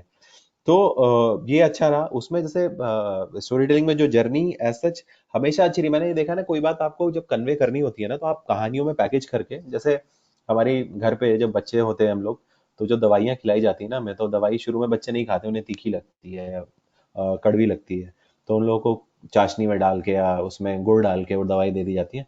तो जो कड़वी से कड़वी बात है वो कहानी में पैकेज करके ना बहुत आराम से कन्वे कर सकते हैं। तो जैसे मुझे, जो मैंने बुक्स भी लिखी या जो उसमें भी कहानियां जब मैं लिखी, तो उसमें जैसे मैं मुसाफिर कैफे लिखा, तो मुसाफिर कैफे का जो नॉवल का आइडिया यही था कि हम सबकी जिंदगी में ना, जैसे हम सबके पास एक जो हम जिंदगी जी रहे हैं ना, वो नॉर्मल जिंदगी होती है, बट हम सबके पास ना एक लाइफ को लेके एक बैकअप प्लान होता है। यार ये नहीं हुआ तो मैं ये करूंगा, और वो ना कभी बैकअप प्लान एग्जीक्यूट नहीं हो पाता है, क्योंकि आप इस जिंदगी से निकल के वहां नहीं जा पाते। तो ना मैं हमेशा कहानियों को ऐसे ही लेता था कि मैं कोई ऐसी बात बोल पाऊं या कोई ऐसी बात बता पाऊं कि जो आगे की बात हो, जो आपको थोड़ा, आपको अनकंफर्टेबल भी करे उसी उसमें। तो वो अच्छा रहा। उसमें कई बार ये भी होता है कि जब आप सुना रहे होते हो तो आपको जैसे एक चीज मैं बहुत इंपॉर्टेंट बताता हूँ यहाँ पे, कि जैसे जब मैं शुरू में, जब 2003-4 में जब कॉलेज में प्ले लिख रहा था, तो हमें लगता था ना, जैसे बहुत सारे लोगों को लगता है कि यार मैंने कविता सुनाई, इस पर ताली बज जाए या ये हो जाए। जैसे आप कवि सम्मेलन देखो तो हर कोई बोलता है पहले ताली बजा दीजिए तो मैं आपको कविता सुनाना शुरू करता हूँ या ये करता हूँ। मैंने बहुत दिनों बाद रियलाइज किया कि ताली बजवाना ना कोई बहुत बड़ी चीज नहीं है हिंदुस्तान में। अगर 100 लोग बैठे तो आप जिंदाबाद मुर्दाबाद कर दीजिए, ताली बज जाएगी, कुछ कर दीजिए। इंपॉर्टेंट बात ये होती है जब आप बोल रहे हो कहीं पे भी, तो कितने, उस कमरे में साइलेंस कैसा है। जब आप एक शब्द के बाद दूसरे शब्द में पॉज ले रहे होते हैं ना, और वो जो साइलेंस होता है वो आपकी असली कमाई होती है। ताली वाली बहुत बहुत सुपरफिशियल चीजें हैं, और तब आपको पता चल जाता है कि ऑडियंस को आपने कहाँ तक पकड़ रखा है, उसको, कि उसकी गर्दन कहाँ तक पकड़ रखी है। तो यही है जर्नी, मतलब ये रियलाइजेशन अपने आप में कि ताली बजवाना बहुत सेकेंडरी है। उस आदमी को उस कहानी में इमर्स कर लेना, जो भी सुन रहा है उस कहानी में उसको हीरो बना देना ज्यादा बड़ी बात है। तो यही रहा। और सबसे अच्छा एक्सपीरियंस ये रहा, जैसे कैलकाटा में जो विक्टोरिया ग्राउंड है उसके बिल्कुल बीच में मैंने कहानियां सुनाई हैं। और चूंकि हिंदी को प्रमोट करने के लिए मैं शुरू शुरू में कहीं पे भी हम चले जाते थे, कहीं से भी बुलावा आता था, तो मैं ऐसी जगह भी गया हूँ कि जहाँ पे 5 लोग सुनने वाले हैं, और वहां पे मैं 12 घंटे सफर करके गया हूँ और केवल 5 लोग थे। तो वो भी मैंने किया है। तो वो दोनों ही चीजें की हैं। जैसे इसका एक रियल लाइफ पैरेलल ये है कि जब समाजवादी पार्टी जब चुनाव जीती थी इससे पहले वाले टर्म में यूपी में, और अखिलेश यादव ने चुनाव जीतने से 3 साल पहले से अपनी वैन लेके वो निकल गए थे, अपना बस लेके। और वो गांव में जहाँ जाता था अखिलेश यादव, वो जहाँ पे 5 लोग भी सुनने वाले होते थे, तो भी वो माइक पे आके बाकायदा भाइयों और गले लगा के और ऐसे करके बात करते थे। इसीलिए सब 3 साल की मेहनत के बाद सपा आई थी वहां पे। तो वो मैंने कभी ये नहीं देखा। जैसे हम लोग एक और एक चीज को एक और पैरेलल से बताता हूँ, कि जब मैं था, एक हमने जुम्मन मियाँ की कहानी सुनी थी जिसमें जो बाल काटते हैं, तो उनके यहाँ कोई मजदूर आता है तो भी उसके बाल साफ करते हैं, उसकी रेत हटाते हैं, मिट्टी हटाते हैं, साफ करके बाकायदा। और कोई अफसर आता है तो भी करते हैं। तो उनसे कोई जो एक आता है पढ़ा लिखा आदमी, वो कहता है कि आप इतने अच्छे से क्यों करते हो, जो मजदूर है ये तो अभी इसके बाल खराब हो जाएंगे, ये तो अभी मिट्टी में लौट जाएगा। तो जुम्मन मियाँ बोलते हैं, वो बात बहुत इंपॉर्टेंट बात थी, वो बोलते हैं कि सर हमारे लिए ना जो बैठा है इस कुर्सी पे वही कलेक्टर है। हम तो हर कस्टमर को एक ही जैसे देखते हैं, और हम वैसे ही बाल काटेंगे जैसे बाल कटने चाहिए। तो वो अप्रोच जो है ना, जैसे कहानी सुनाते सुनाते कि जो आपको बताना है या करना है, और हर किसी को, जैसे चाहे वो एक पाठक भी सुन रहा है आपकी बात, तो वो इम्पोर्टेंट है ना। ये नहीं होना चाहिए, जैसे मैंने कई बार कॉलेज में देखा है प्रोफेसर वगैरह है ना, किस दिन अगर कुछ हुआ, कोई लेक्चर कुछ और चल रहा है, तो 5 लोग आएंगे, बरसात हो गई तो कम लोग आएंगे, तो वो टीचर हमेशा बात करता है, अरे आज लोग नहीं आए, आज लोग नहीं आए। कभी ये नहीं देखना चाहिए ना, ये उन लोगों की डिसरिस्पेक्ट है जो 5 लोग आए हैं आपको सुनने। तो हमेशा उनको यही मानना चाहिए कि सामने वाला कलेक्टर है और हम उसको सुना रहे हैं। तो यही लर्निंग रही, मतलब ऐसा। बाकी तो एक्सपीरियंस अच्छे खराब सब चलते रहते हैं। एक पर्सनल क्वेश्चन है हाँ हिंदी हाँ। के ऊपर। तो पर प्रॉब्ली बहुत, जब मैं भी लिखता हूँ तो क्रिटिसिज्म तो आ ही जाता है कि आपको हिंदी नहीं लिखने हाँ आती, आप ये करते हैं। तो मेरे को लगता है हाँ। कि आपने जो शैलेश ने, आपने इस तरह के काफी सारे फेस किए होंगे कि हम्म। जनरली आपने हिंदी को ट्विस्ट कर दिया, हिंदी ऐसा नहीं, हिंदी मतलब संस्कृत वाला फॉर्म रहना, क्लिष्ट रहनी चाहिए, फलना रहनी चाहिए, मतलब जो कोई नहीं पढ़ता है वैसे। तो प्रॉब्ली वो एक तरीके से कभी कभी दुख भी होता होगा, कभी कभी लगता होगा कि यार इस चीज को मैं हटाऊंगा। तो उसके हम्म। बारे में क्या आपका विचार है, मतलब ये तो तो अक्सर फेस करते हो आपके बाद। हाँ, नहीं नहीं, वो करते हैं, लेकिन ना इसमें जो सबसे इम्पोर्टेंट बात है ना कि अल्टीमेटली हिंदी में क्या हो रहा था, जो मैं बड़ा हो रहा था तो हम श्रीलाल शुक्ला पढ़ के बड़े हो रहे थे, हम पढ़ रहे थे। लेकिन ना 20 साल के किसी दिल्ली यूनिवर्सिटी के लड़के के लिए हिंदी एस्पिरेशनल नहीं थी ना, क्योंकि अंग्रेजी पढ़ के एक समय में अर्ली 2000 में अंग्रेजी अगर आप अच्छी बोल लेते हो तो आपकी कॉल सेंटर में नौकरी लग जाती थी। हिंदी पढ़ के किसी की नौकरी तो नहीं लग रही थी, और इसलिए वो जरूरी भी नहीं रह गई थी। और एक हम पे कॉलोनियल हैंगओवर भी था कि हम क्यों सीखें हिंदी, क्योंकि हम अंग्रेजी सीख के जब काम चल सकता है और वो नौकरी में भी जरूरी है और हर जगह जरूरी है, इस तरीके का। लेकिन जो क्रिटिसिज्म वाली बात है ना, जैसे हुआ क्या ना हिंदी में, जैसे हिंदी में वही चीज हुई जो क्लासिकल म्यूजिक के साथ हुआ था हिंदुस्तान में या दुनिया भर में, कि क्लासिकल म्यूजिक में जो लोग अप्रिशिएट करने वाले थे, जो लोग बजाने वाले थे, जो गाने वाले थे, उन लोगों ने उसको ना राजघराने वाले स्टाइल में बना दिया कि ये लिमिटेड लोगों के एक्सेस की चीज है। और सेम चीज हिंदी के साथ हुई कि वो उन्होंने, आप हिंदी में प्रोफेसर नहीं हो तो आप कैसे हिंदी की बात कर रहे हो, आप हिंदी में पत्रकार नहीं हो आप कैसे हिंदी की बात कर रहे हो। और उस चक्कर में हुआ क्या कि जो 20 साल के लड़के थे, जो 25 साल के लोग थे, जो नेचुरली हिंदी ही में ही जो पैदा हुए थे, जिन्होंने पहले शब्द हिंदी का सुना होगा, उन्होंने पहली लोरी हिंदी में सुनी थी, वो सारे के सारे लोग, उनको इस हिंदी की पॉलिटिक्स से मतलब नहीं था, वो कटते चले गए। तो जो हम लोग आए, कोशिश ये रही कि हम दोबारा पहले वो मैजिक वापस आए कि पहले लोग हिंदी पढ़ना तो शुरू करें। गलत सही तो बहुत सेकेंडरी है, तो क्रिटिसिज्म होता है। लेकिन मुझे लगता है हम लोग की जो जो जीत है वो ये है कि अभी जब हम आए थे 2013 में, उससे आज की डेट में कम से कम 2 या 3 लाख लोग ज्यादा हिंदी पढ़ रहे हैं, है ना। वो लोग अब वेट करते हैं किताब का, अब वो लोग इंतजार करते हैं कि हाँ यार कोई हिंदी की किताब आनी है। और एक राइटर नहीं, एक पूरा इकोसिस्टम बना। कम से कम इस समय 4-5 राइटर ऐसे हैं हिंदी के, जो एकदम से अब लोग, बहुत ऐसे भी लोग हैं जो बीटेक करके भी वो देखते हैं, एस्पिरेशनल नजरिए से देखते हैं कि हाँ यार हम हिंदी में ही लिख सकते हैं ना, जो हमारी कैंटीन की भाषा है, जो मेरी भाषा है, हम क्यों अंग्रेजी में लिखें। तो उस तरीके से ना वो क्रिटिसिज्म का जवाब यही था कि हम कोई जवाब ना दें। और हम में से किसी भी राइटर ने ना, जिसने भी क्रिटिसाइज किया हमें, मैंने तो कभी एक जवाब भी नहीं दिया, क्योंकि जवाब देते ही आप छोटे हो जाते हो। आप जैसे ना लकीर के पड़ोस में एक नई लकीर खींच के ही बड़े हो सकते हो।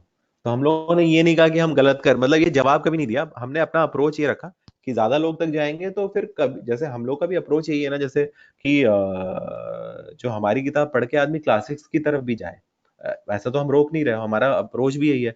लेकिन उसको क्रिटिक्स को ना जवाब देने का, क्योंकि कोई जवाब देते ना तो उनके पास लॉजिक ज्यादा होते। क्योंकि इस देश में ना, चाहे वो आदमी गंगा बचा रहा हो और चाहे भाषा बचा रहा हो, वो एक तरीके से ना बड़ी ही लड़ाई जो है ना, वो केवल नोशनल लड़ाई है। क्योंकि जिनको गंगा बचानी है वो अपने हिस्से की गंगा अदरवाइज भी बचाएंगे, वो कहीं अनाउंस नहीं करेंगे जाके। जिनको भाषा बचानी है, जिनको करना है, उसको भाषा को बचा के नहीं रखा जा सकता ना, भाषा नदी जैसे होती है उसमें, और उसको आगे बढ़ा के ही फैलाया जा सकता है और बेहतर किया जा सकता है। तो क्रिटिक्स को एज सच हमने जवाब नहीं दिया, हालांकि वो आते रहते हैं। लेकिन इससे एक किस्सा भी मेरे को याद है। एक विलियम फॉकनर करके बहुत बड़े राइटर हैं, 1956 में उन्होंने एक इंटरव्यू दिया था पेरिस रिव्यू में। तो उनसे पूछा कि आप क्रिटिक्स को कैसे देखते हैं, और तो उन्होंने जो जवाब दिया था वो ये था। तो उन्होंने बोला कि भाई क्रिटिक्स की किसी भी बात को मैं पढ़ता नहीं हूँ। तो उसने पूछा क्यों नहीं पढ़ते आप, तो कहते भाई मैं क्रिटिक्स की बात इसलिए नहीं पढ़ता क्योंकि क्रिटिक इसलिए बहुत सेकेंडरी होता है उसमें, कि पहले तो जिस तरीके से, जिस पॉइंट ऑफ व्यू से आपने लिखा वो कभी समझता नहीं 1 या 2 रीडिंग में, आप तो उस कहानी के साथ बहुत साल रहते हो। दूसरी चीज कि क्रिटिक का काम तब शुरू होता है जब आपके सामने कोई आर्ट रखी होती है, तब क्रिटिक का काम शुरू होता है। मेरा एक्शन उसका पूरा करियर डिसाइड करता है। तो मैं किसी भी ऐसे आदमी की बात को इंपॉर्टेंस नहीं देता कि जो मेरे एक्शन के बाद अपना वो शुरू करे। तो वो बड़े राइटर तो वैसा बोल सकते थे, हम लोग तो ऐसा नहीं बोल सकते। लेकिन फिर भी क्रिटिक को जवाब देने का यही एक जवाब था कि हम एक नई लकीर खींच दें और ज्यादा लोग हिंदी पढ़ने लगे, यही सबसे बड़ा जवाब था। और जो करीब करीब सबको मिल भी चुका है और सब लोग अब उसको मानते भी हैं। इसीलिए हिंदुस्तान में जो भी लिट फेस्ट आज की डेट में होता है, चाहे वो रांची में हो रहा हो, चाहे कलकत्ता में हो रहा हो, चाहे जयपुर में हो रहा हो, हर लिट फेस्ट में नई वाली हिंदी का एक सेशन होता है। तो यही हम लोग की, हमें चाहे उस सेशन में ना बुलाया जाए जिन लोगों ने हमने नारा दिया है नई वाली हिंदी, लेकिन ये अपने आप में बहुत बड़ी जीत है ना, कि चाहे उसको क्रिटिसाइज करने के लिए वो सेशन हो रहा हो, लेकिन वो कहीं ना कहीं एक अप्रूवल मिल गया है हमें उसका कि हाँ कुछ हुआ है। बहुत अच्छा जवाब। मेरे को लगता है विकास के पास भी मिलता जुलता एक क्वेश्चन है। विकास, तुम पूछना चाहोगे क्या? जी सर। Hello hello. पूछो। हाँ नमस्ते सर। हाँ जी, नमस्ते। नमस्ते सर। नमस्ते नमस्ते, बताइए। सर मैं आपको नमस्ते काफी नमस्ते, टाइम से बताइए। आपको काफी टाइम से फॉलो करता हूँ। हेलो। हाँ हाँ सर मैं मेरा जानना शायद चाह रहा था कनेक्शन जा कि रहा है, एक मिनट में देख।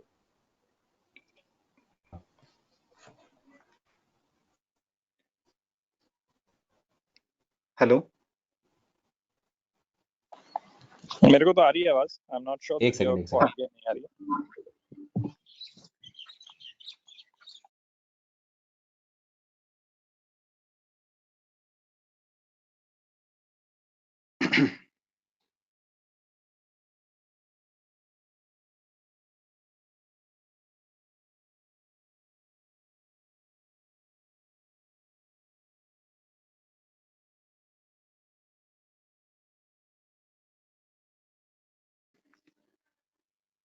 Sir I think connection break हो गया दिव्या सर का। मुझे लगता है फिर से कनेक्ट करेगा अभी। I think he'll connect again. But everyone, if you all have got any questions to ask, फिर पूछना शुरू करो. I think it's yeah, fortunately he's quite easy to talk to, and उनकी भाषा से it's very very relatable. Awesome. So we can see you, Divya. We can't hear you yet. इसमें connection चला गया था मेरा, तो बताइए। हाँ जी। हेलो, हाँ आप सुन रहे हैं सर? हाँ बताएं। हाँ हाँ हाँ जी। बताएं। जी, मैं आपको काफी टाइम से फॉलो कर रहा हूँ, तो हम्म। मेरे को हिंदी बड़ी अच्छी लगती है सुनना भी ना। तो आपका मैंने शायद पहले एक वीडियो देखा था, नई वाली Hindi. Hello hello hello. I think इनका वापस आवाज चली गई है। शुभम, so दिव्या इसके लेफ्ट हैंड साइड पर एक बार ऑडियो सेटिंग्स क्लिक कर देख। अब आ रही है आवाज, अभी बीच में चली गई थी। हाँ अब बताइए, सॉरी।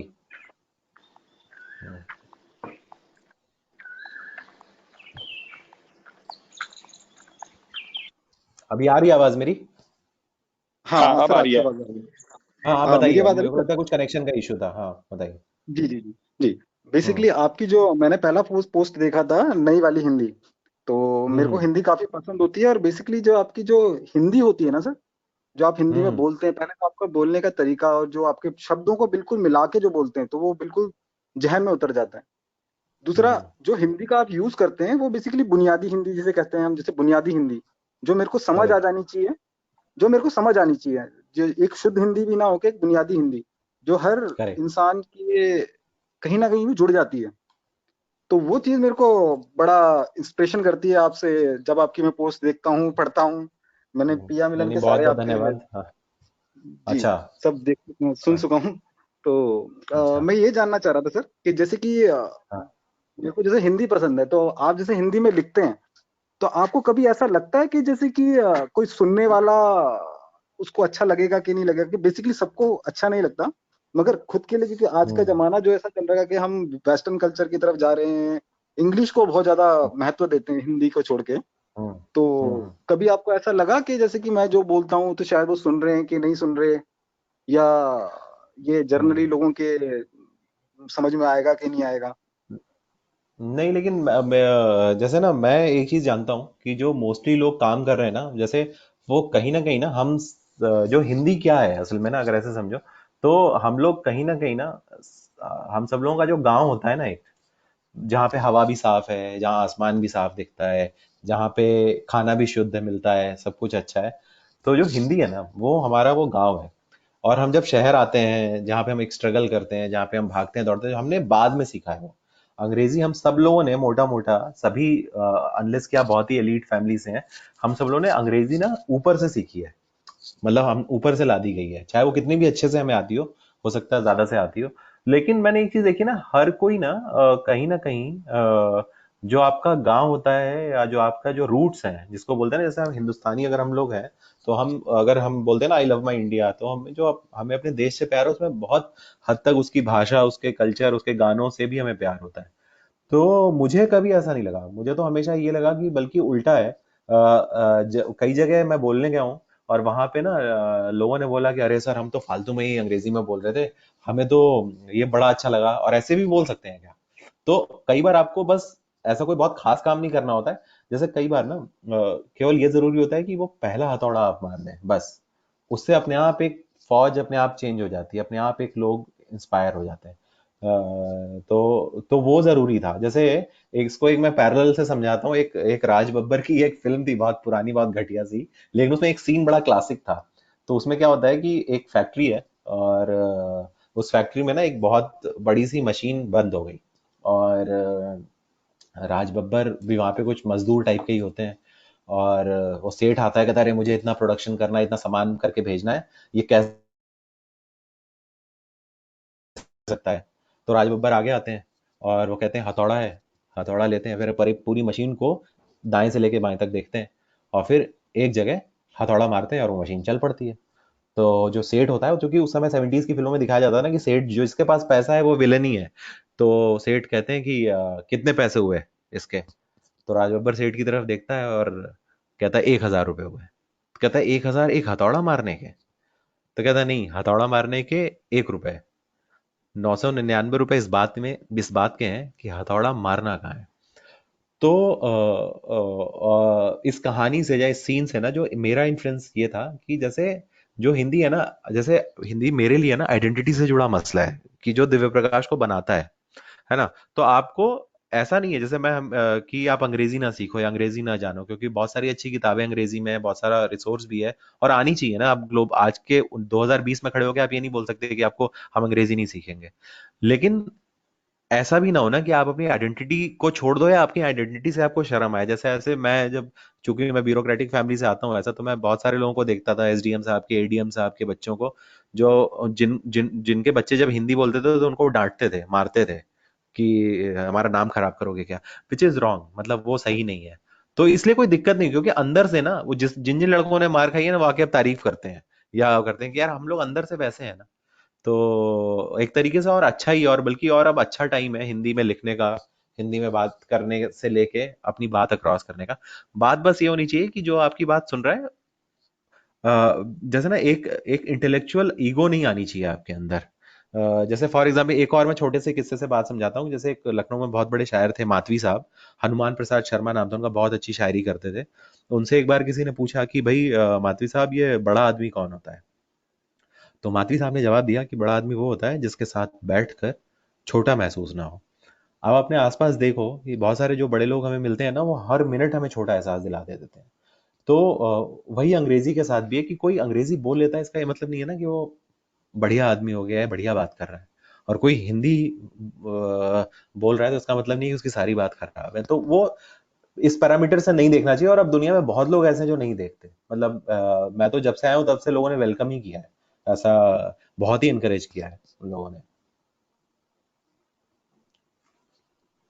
अब मुझे उम्मीद है कि जवाब दे दिया होगा मैंने इस सवाल का, क्योंकि मैं भटक जाता हूँ। Thank you so much sir, thank you so much sir. नहीं नहीं, तो इसलिए अच्छा, एक एग्जिस्टेंशियल क्वेश्चन है दिव्य, कि हाँ आपने हाँ जो आपने भी पहले कहा, लोग सबके साथ यहाँ पर हम लोग जितने लोग हैं वो आते रहेगा, वो सदियों तक आया है, जाते भी रहेगा। कि जब हाँ आप काम, फिर आप देखते हैं कि आप अपने फ्रेंड से कंपेयर करते, दोस्तों से जो आपके हाँ साथ शुरू किया, फिर कभी कभी लगता होगा कि यार ये सही डायरेक्शन में जा रहा हूँ या नहीं जा रहा हूँ।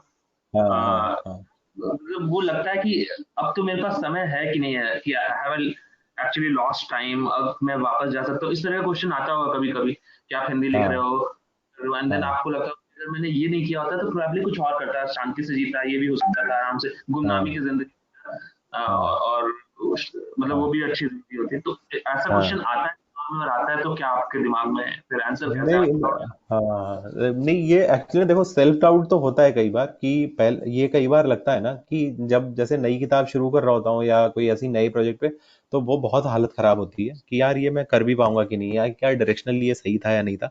लेकिन ना थोड़ी देर बाद ही वो अपने आप ना, एक देखो मेरे को लगता है जो एक अंदर जो आवाज होती है ना, वो वो हमें बहुत दिनों तक आती रहती है, आती रहती है, आती रहती है। जब आप उस आवाज को सुनना बंद कर देते हो ना, तो वो आवाज सुनाई देना भी बंद हो जाती है, फिर वो आवाज आना भी बंद हो जाती है। तो मेरे को कई बार सेल्फ डाउट ये तो होता है कि क्या मैं, जैसे ये डाउट कभी नहीं होता कि मेरे को राइटिंग नहीं करनी थी। मेरे को डाउट ये जरूर होता है कि क्या मैं उतना बेहतर राइटर हूं कि मेरे को केवल राइटिंग ही करनी चाहिए थी। तो ये सेल्फ डाउट तो बहुत बार आता है। लेकिन अंदर ही अंदर ना, जैसे मैं अब अपने आप, जैसे अब धीरे धीरे 38 साल हो गए, तो ये रियलाइज होता है कि यार इसके अलावा ना मैं करता, जैसे ये बड़ा अच्छा सवाल इस सेंस में है कि एक बार गुलजार साहब से किसी ने पूछा, मैं किस्सा सुनाता हूँ कि गुलजार साहब, अगर आप लेखक नहीं होते तो आप क्या होते, या शायर नहीं होते तो आप क्या होते? तो गुलजार साहब ने जवाब दिया, उसका ऐसे था वो कि उन्होंने कहा कि भाई, मेरे से राखी ये शिकायत करती हैं कि जो मैं तुम्हें रात में बोलती हूँ, तुम उसको अगले दिन कविता में लिख देते हो और उसको जाके बेच आते हो। तो और तुम्हारा तो क्या टैलेंट है, तुम सब मेरी बातों को ही बेच आते हो, इसमें तुम क्या कर रहे हो और तुम क्या कर रहे हो? तो गुलजार और राखी ये बोलती हैं कि यार, तुम अगर शायर नहीं होते ना तो बहुत ऑर्डिनरी से आदमी होते। तो मैं भी यही सोचता हूँ, ये सवाल कि अगर मैं लिख नहीं रहा होता, या मुझे जो सेल्फ डाउट होता या इस तरीके का, मैं घूम फिर के वो सोचता हूँ, अगर मुझे दोबारा सब शुरू करना हो ना, तो भी मैं राइटिंग ही करूंगा, चाहे मैं एक एवरेज राइटर हूँ, चाहे मैं वो। लेकिन मैं, मेरे को ये बर्दाश्त नहीं है कि मैं किसी बड़ी कंपनी में जाके किसी कोई कोई कोई बहुत हाई फाई मैं प्रेजेंटेशन बना रहा हूँ। मैं अपने आप को वैसे इमेजिन ही नहीं कर पाता। मैं किसी सॉफ्टवेयर कंपनी में अपने आप को इमेजिन नहीं कर पाता जैसे। तो मुझे लगता है कि मैं चाहे इसमें सक्सेसफुल होता या नहीं होता, वो बहुत सेकेंडरी है। लेकिन मैं इमेजिन यही करता हूँ कि मैं सब कुछ दोबारा, जब इस पूरी दुनिया को, एज अगर मैं टॉयलेट के फ्लश की तरह फ्लश कर दूं और ये दोबारा दुनिया शुरू हो जहां पे मेरे को कुछ नहीं पता, तो भी मैं यही करूंगा, चाहे मैं एवरेज हूं चाहे मैं बिलो एवरेज हूं। मेरे लिए वही मेरा वो है, कि जैसे ना वो कॉलिंग जिसको बोलते हैं ना, जैसे लाइफ में दो चार बार आपको दीवार के पार दिखता है, हर किसी को दिखता है। तो मेरा वो दीवार के पार दिखना वो हिंदी या ये राइटिंग ही था, तो इस तरीके का। तो वो डाउट आता जरूर है, लेकिन लंबा नहीं रहता वो, इस तरीके का, ये बात है।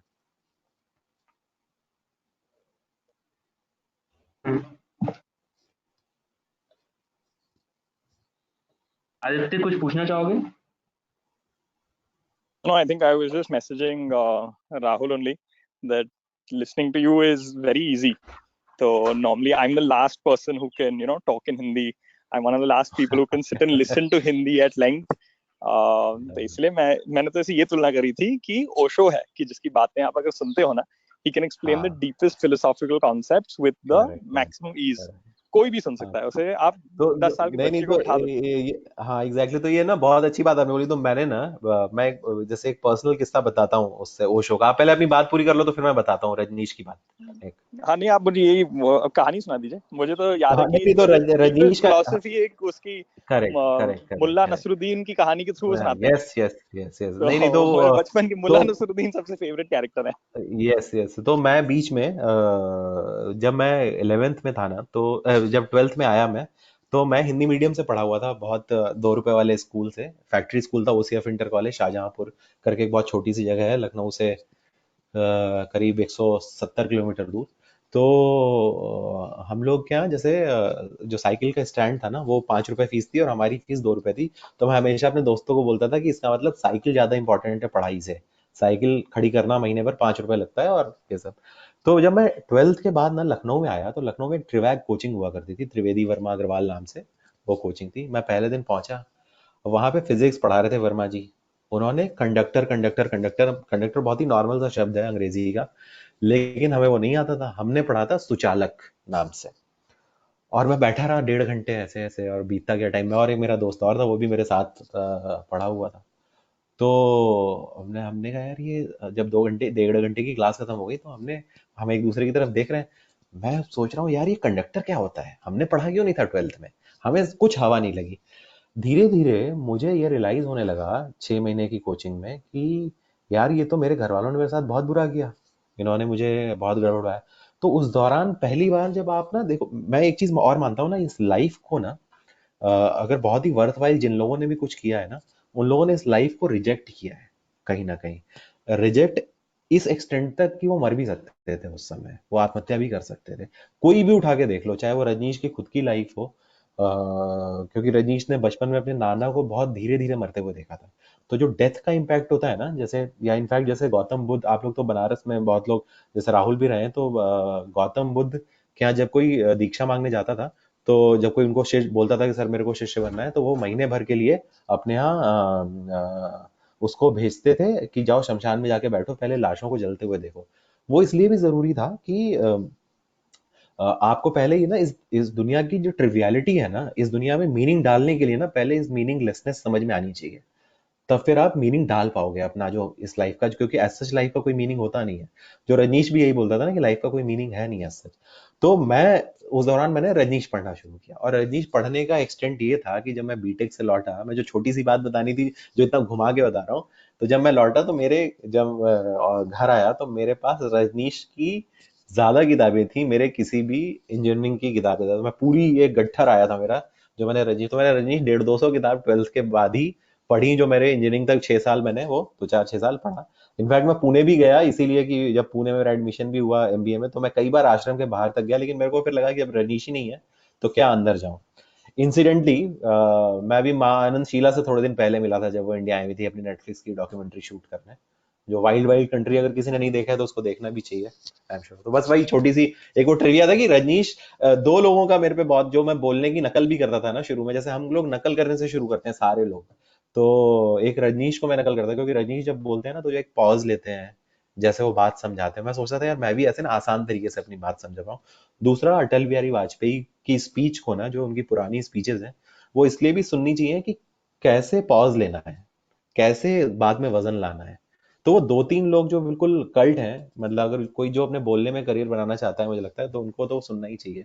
और रजनीश का ही मेरे पे कंट्रीब्यूशन रहा ना कि मैं बड़ा डिजेक्टेड जो फील करता था, तो रजनीश बड़ा हिम्मत देते थे, ये तो वैसे भी लाइफ बेकार है, यहाँ कोई क्या अचीव कर सकता है, जो प्रधानमंत्री हो गया वो सबसे गरीब आदमी है, तो इस तरीके की बातें रजनीश जब करते थे तो सुन के बड़ा कॉन्फिडेंस आता था कि चलो कुछ नहीं, इतना बेकार नहीं हुआ हमारे साथ। Yes, I remember. मैं यह सबको बताता हूँ वैसे. I've been reading the same book of Osho since the 10th or 11th standard. I think it's called Yes. Krishna.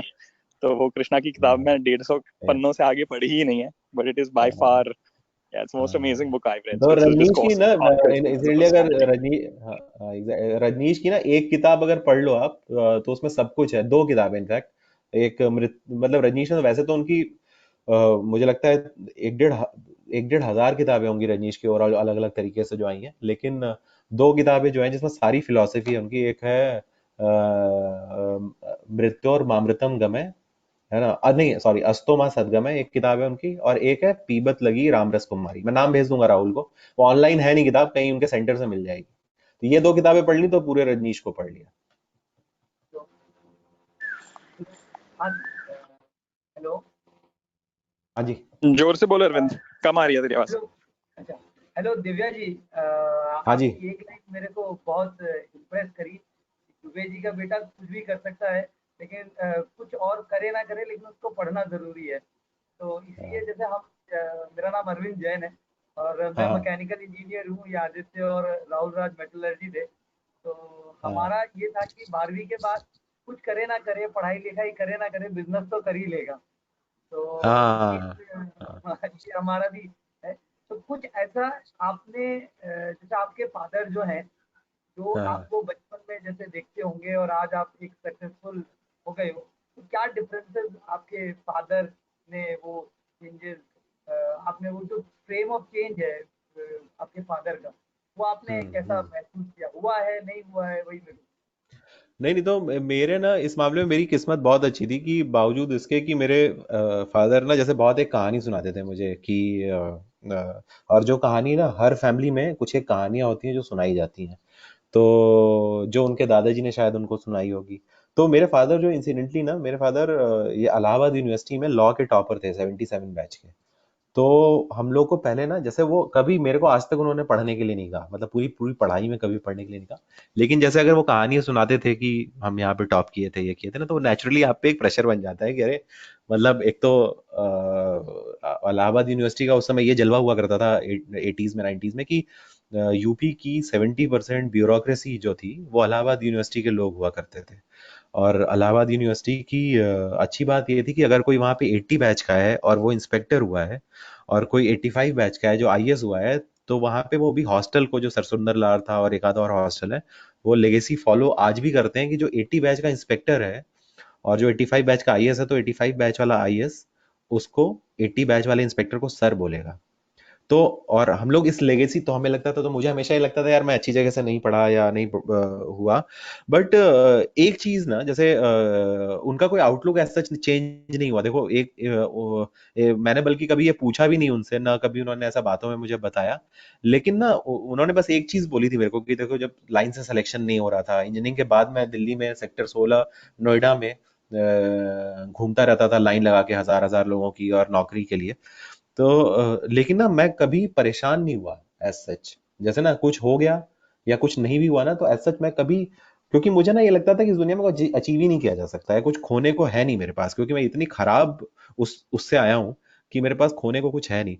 लेकिन और एक कहानी जो हमेशा जो मैं बताता हूँ कहानी, तो उन्होंने मेरे को ना एक बात बोली थी, जो उनके दादाजी ने शायद बोली थी, कि अगर कोई बहुत बड़ी गाड़ी है और उसमें 5 लीटर तेल है, और चाहे उसमें 5 चम्मच तेल हो, चाहे वो 5 लीटर तेल हो, चाहे 5 चम्मच तेल हो, या आधा लीटर तेल हो, लेकिन अगर गाड़ी उस तेल से अपनी मैक्सिमम स्पीड अटेन कर सकती है तो वो करती रहेगी, है ना। चाहे वो 5 लीटर हो और चाहे वो 5 चम्मच के बराबर हो। तो लाइफ में हमेशा आपको नहीं पता कि आपके अंदर लाइफ कितनी बची है, कितना है, चाहे आपके अंदर 50 साल जीना है कि 15 साल जीना है, चाहे 5 साल जीना है। तो इसलिए जब भी जियो तो इस हिसाब से ही जियो कि आज आखिरी दिन है, आज ये 5 चम्मच ही तेल बचा है और इससे मुझे अब काम चलाना है, आगे का है नहीं मेरे पास। तो हमेशा वो स्पीड और वो जो अप्रोच है लाइफ को लेके ना, वो ऐसा होना चाहिए। और मुझे ये बात ना हमेशा लगती थी, चाहे मैं कितने भी सिलेक्शन नहीं हुए मेरे या हार गए, मुझे लगता था कि यार ये तो बड़ी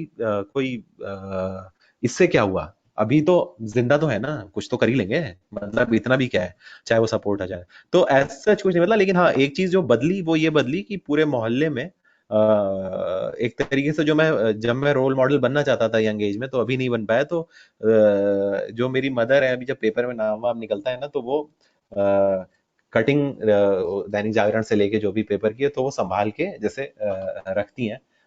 जो अच्छा, इसकी एक कहानी अब आपको याद आ गया तो किस्सा, तो मैं एक बात थोड़ा सा पीछे लेके जाता हूँ, थोड़ा आप लोगों का थोड़ा सा टाइम और खराब करूंगा।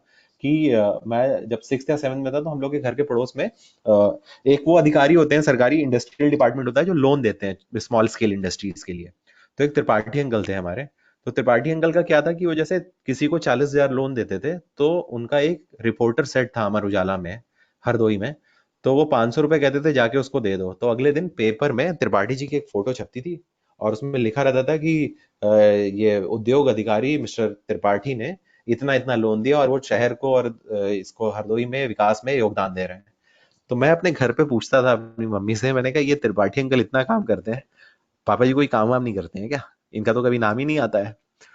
तो एक तरीके से ना वो मेरे सबकॉन्शियस में बैठ गया था कि जिसका नाम अखबार में आता है ना, वो बढ़िया काम कर रहा है। तो एज सच जब ये नाम आता है ना, तो जैसे अब जब आता है तो मैं देखता हूँ कि वो पेपर में अखबार में नाम देख भी लेते हैं ना, मेरे फादर मेरा, तो वो मम्मी को बताते नहीं, उनको अपने आप ढूंढने देते हैं। और बाकी कोई एज सच, मतलब जैसे एज सच कोई चेंज वैसा नहीं है कि मतलब बहुत विजिबल हो। शायद हम लोग के फादर भी उस जनरेशन के हैं ना, जैसे जो फैमिली का हेड ऑफ फैमिली होता है ना, वो ज्यादा एक्सप्रेस नहीं करता अपने आप को, वो एक एक दूरी आ जाती है। तो एज सच कोई वो नहीं है, मतलब ना गुस्सा ना दुख, ना ऐसा कुछ भी नहीं, उस तरीके का। तो हाँ देखिए एक एक चीज चीज और, पूछता सॉरी, हूँ। नहीं नहीं, बस एक चीज मैं ऐड कर दूं, मैं बता दूं, तो मैं जब आया था पहली बार बॉम्बे, तब डांस बार चलते थे यहाँ पे 2007 में।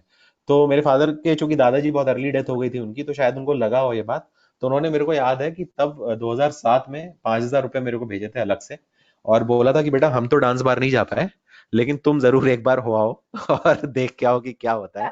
तो वो वो चीज मुझे याद है अच्छे से। वो शायद अच्छा उनके अंदर का वो इससे मैं बाप मिस कर रहे होंगे, वो चाहे जो भी बात हो, शायद उनके दादाजी नहीं थे, उन्होंने नहीं किया हुआ, तो इसलिए। तो वो एक चीज थी जो मुझे लगा कि हाँ आज मैं बराबर हो गया, एक दोस्त हो गया उनका। बताएं आप, सॉरी मैंने। मैं जोड़ना चाहता हूँ, जब मैं कॉलेज गया था तो मेरे पिताजी तो नहीं, मेरे भाई ने ये बोला था दारू पीना तो अच्छी ब्रांड की पीना, ऐसे उल्टी सीधी मत पीना, सैचुरेटेड तो मेरे से ले लेना। वैसे मैं दारू पी नहीं पाया कभी कॉलेज में। वो यही होता है ना, मैंने देखा है, जो जिन लड़कों को ना, जिनके घर में फैमिली बिजनेस होता है ना, उनको नौकरी करनी होती है। और हम लोग जो सोचते रहे कि काश हमारे घर में फैमिली बिजनेस होता, हम आराम से बैठ के पड़े रहते, तो वो करते नहीं है, वो हमेशा उल्टा, जो चीज मिल जाती है ना वो मिट्टी हो जाती है। सर ये इतनी रिलेटेबल बात कही है ना आपने। आप बीच बोल में कुछ अपनी बोल कहानी रहे थे, सुना मैंने बीच में शुभम। रोक लिया। नहीं नहीं सर, यही बात जो अभी आपने रिपीट किया ना, वर्ड टू वर्ड एकदम सर वैलिड आज है। भी वो बैकग्राउंड दिव्या जो मेरे को समझ आता है शुभम का, शुभम की फैमिली बिजनेस है। तो इसीलिए जो लास्ट बात आपने कही है वो शुभम नहीं, के मेरे को दिल में हमेशा छू गई लगता है। था कि यार इनको तो चिल करने की जरूरत है, लेकिन कीड़ा हो जाता है ना आदमी को, नहीं नहीं मुझे अपना करना है, तो कितना गलत है यार ये। तो एक चीज मैं आपसे पूछ रहा था, आई थिंक जब आपने बात कही कि हाउ यू डिफाइन सक्सेस, तो आपने कहा कि हाँ छोटी चीजों में, जैसे आपने आपकी माता जी हमेशा पिताजी को कहते हैं हाँ खुद आपका नाम ढूंढने देती हैं, हाँ so that is when you become successful. How do you think you would have perceived success अगर आपका नाम नहीं आता पेपर में? So आपको फुलफिलमेंट रहता? Would you have had happiness if you didn't have that much fame? तो actually ना देखो, फेम जो है ना, ये मेरे को बहुत अच्छे से पता है। जैसे ना ये बात मेरे को बहुत अर्ली रियलाइज हो गई थी। मैं इसको ना एक एक इसको भी एक किस्से से समझाता हूँ। तो एक बार क्या हुआ, जब आप शुरू में ना देखो, ये सच है कि हम सारे लोग जो थे ना शुरू में, हम सब लोग कहीं ना कहीं फेम को लेके ना, हम वो पैसे से ज्यादा बड़ी चीज हो जाती है फेम एक पॉइंट पे। क्योंकि फेम अगर है ना तो फिर पैसा फॉलो करता है हिंदुस्तान में और दुनिया में आज की डेट में जो हालत है। लेकिन ना फेम बहुत बहुत ही अजीब सी एक चीज है। जैसे एक बार जब ये ओमपुरी की डेथ हुई, और ओमपुरी का ना जब आ रहा था कुछ टीवी पे उनका कि बहुत ही ग्रेट एक्टर थे और ये सब थे और उस तरीके का, तो मेरी वाइफ ने ना एक चीज बोली और विच स्टेड विद मी। और वो उसने ये बोला कि यार तो जैसे ना मैं कहीं पे भी कोई बुलाए तो वो चले गए, या ये ऐसे नाम हो जाएगा, ऐसे हो जाएगा, वो हो जाएगा। तो उसने मेरे को बोला कि देखो ओमपुरी बहुत अच्छे आदमी थे, बहुत लग रहा है ये 2 दिन आएगा टीवी पे, एक दिन आएगा। कहते हैं सारी मेहनत की जो आप ये नाम के लिए भाग रहे हो ना, उसकी औकात ये है। रियलाइज हुआ कि यार मैं इस बात के लिए भाग रहा हूँ कि लोग जान जाएं, लोग करें, वो बहुत ही गड़बड़ बात है। मतलब नेशनल है वो ठीक है, आप कुछ काम करो उसका बाई प्रोडक्ट फेम हो, लेकिन केवल फेम के लिए काम करना, वो ना थोड़ा, वो मेरे को रियलाइजेशन हो गया कि वो ठीक नहीं है, अप्रोच नहीं है। जैसे मेरा काम क्या है कि मैं बेहतर से बेहतर किताबें लिखूं, तो फेम विल फॉलो अगर आना होगा तो। लेकिन मैं ये सोचूं नहीं यार, मैं ना ये अतरंगी हरकत करता हूँ, मैं ये करता हूँ वो करता हूँ और मैं इससे आ जाऊं, वो होता है बहुत शॉर्ट लिव्ड है ना। आप बड़े से बड़े लोग, मैं आपको इसको एक चीज और समझाता हूँ। मैं एक दिन आ रहा था, मैं रांची में किसी लिट फेस्ट में गया था, और रांची लिट फेस्ट में मैं सीट पे था, पहली सीट के पड़ोस में शर्मिला टैगोर बैठी हुई थी। और वहां से उस समय 50 लोग निकल गए, और शर्मिला टैगोर को किसी ने पहचाना तक नहीं। मैं तो इसलिए पहचान रहा था क्योंकि वो उसी इवेंट से आ रही थी जिस इवेंट से मैं आया था, मतलब रांची लिट फेस्ट में। और उनको ना वहां पे जो चेकिंग कर रहे थे ना, वो जब शर्मिला टैगोर की औकात है तो हम लोग क्या है। तो मुझे ना ये 2-3 बार ये रियलाइजेशन हुआ कि जो फेम है और ये सब है, इसकी कोई औकात नहीं है। इससे ना एक बहुत अच्छा एक और किस्सा याद आता, मैं बहुत हर किस्से में किस्से निकाल रहा हूँ। तो जो मकबूल फिदा हुसैन थे, तो बहुत लोगों को शायद पता होगा कि वो नंगे पैर चलते थे। तो उसके नंगे पैर चलने की कहानी ये थी, एक मुक्तिबोध नाम के हिंदी में कवि हुए बहुत बड़े, उनके जीते जी उनकी कोई किताब नहीं आई थी, इतने बड़े कवि थे वो, कि कभी उन्होंने सोचा ही नहीं कि किताब छपनी चाहिए और ये वो इस तरह। उनके एसेज आए बट कविताओं की प्रॉपर कोई किताब नहीं आई। तो जब मुक्तिबोध की डेथ हुई दिल्ली में, मकबूल फिदा हुसैन को पता चला, तो उस उनके जो जब लाश के पीछे पीछे जब वो जा रहे थे, तो उन्होंने उस दिन अपने जूते चप्पल छोड़ दिए। और मकबूल फिदा हुसैन ने as a mark of tribute उन्होंने बोला कि ये बहुत बड़े लेवल के आर्टिस्ट थे और इनको नाम नहीं मिला, मैं बहुत एवरेज हूँ और मुझे बहुत नाम मिला, तो वो ट्रिब्यूट है मेरा, वो चप्पल उतार देना कि मैं अब जिंदगी भर नंगे पैर रहूंगा उन सारे आर्टिस्ट को जो जिंदगी में बहुत अच्छा काम करके गए, लेकिन उनको वो नाम नहीं मिला। उनको लोगों ने नाम मिलना मतलब एक्नॉलेजमेंट नहीं मिला, जितना वो ड्यू रिस्पेक्ट, जितना वो कमांड करते थे। तो ये था। तो मतलब फेम ना बहुत ही जैसे जो जो आदमी के पीछे पूरी दुनिया पागल है वो किसी और के लिए वो, तो फेम ना बहुत ऐसी चीज है कि आपको समझ में आ जाना चाहिए कि यार ये है नहीं फाइनल डेस्टिनेशन उसका। और अगर आ जाए तो बढ़िया है, लेकिन वही है ना, वो जैसे जो राहुल राज ने शेर सुनाया था, उसी में एक और शेर की जो पहली लाइन है वो यही है ना कि हजारों ख्वाहिशें ऐसी की हर ख्वाहिश पे दम निकले, बहुत निकले मेरे अरमा मगर फिर भी कम निकले। तो आप समझाते हो अपने आप को, लेकिन मुझे लगता है जरूरी है कि आप फेम फॉलो ना करो, कम से कम कोई और चीज फॉलो करो जिसकी वजह से फेम आता रहे या आ जाए तो ठीक है, नहीं तो कोई बात नहीं। तो मुझे लगता है कि मुझे दिक्कत होती, आज से 3 साल पहले ये सवाल पूछते तो मुझे बहुत दिक्कत होती, लेकिन अब मेरे को पता है कि ऐसा कुछ है नहीं, फेम वेम के बाद भी ना कुछ यहाँ पे कुछ रखा नहीं है ऐसा। So I've मैं been ज्यादा ही घुमा requesting. घुमा के कहानियां सुना रहा हूँ। हाँ नहीं नहीं, मजा आता है। सो आई थिंक ये it takes us back to college. हम 10 साल हाँ 15 साल पहले जब कॉलेज के बैठा करते थे आराम से, तब यही बातें करते थे, कहते कि जिंदगी का क्या महत्व क्या है, कि मकसद क्या है, क्या व्हाट है do we put on our meaning of life क्या है। हाँ Yeah, so as you progress in life and you get responsible, you forget asking yourself why you were put here. And I think right the best thing that lockdown's given us is it's given us time to introspect. right It's given us right time to try and think on this. But again, just same question कि अगर आप सारी नश्वर चीजों को हटा देते हो, आप पैसा हटा देते हो, आप ambition हटा देते हो, आप fame हटा देते हो, तो what is the source of motivation then? फिर आपका where is your वो desire कहाँ से? मतलब desire भी हटा दो आप. So then what do you get up? Where's your purpose? वो purpose कहाँ से आता है फिर?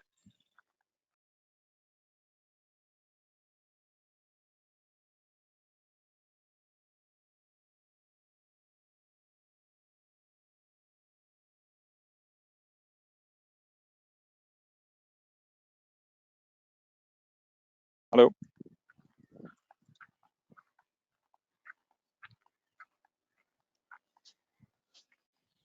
कनेक्ट हो गए हैं शुभम वापस शायद। कट गया दिव्या का. हाँ I can see one of his web viewer is still showing on. Sir, हाँ उन्होंने वेब अब आपका अच्छा, he's connected, no? Back. Okay. Divya, test audio.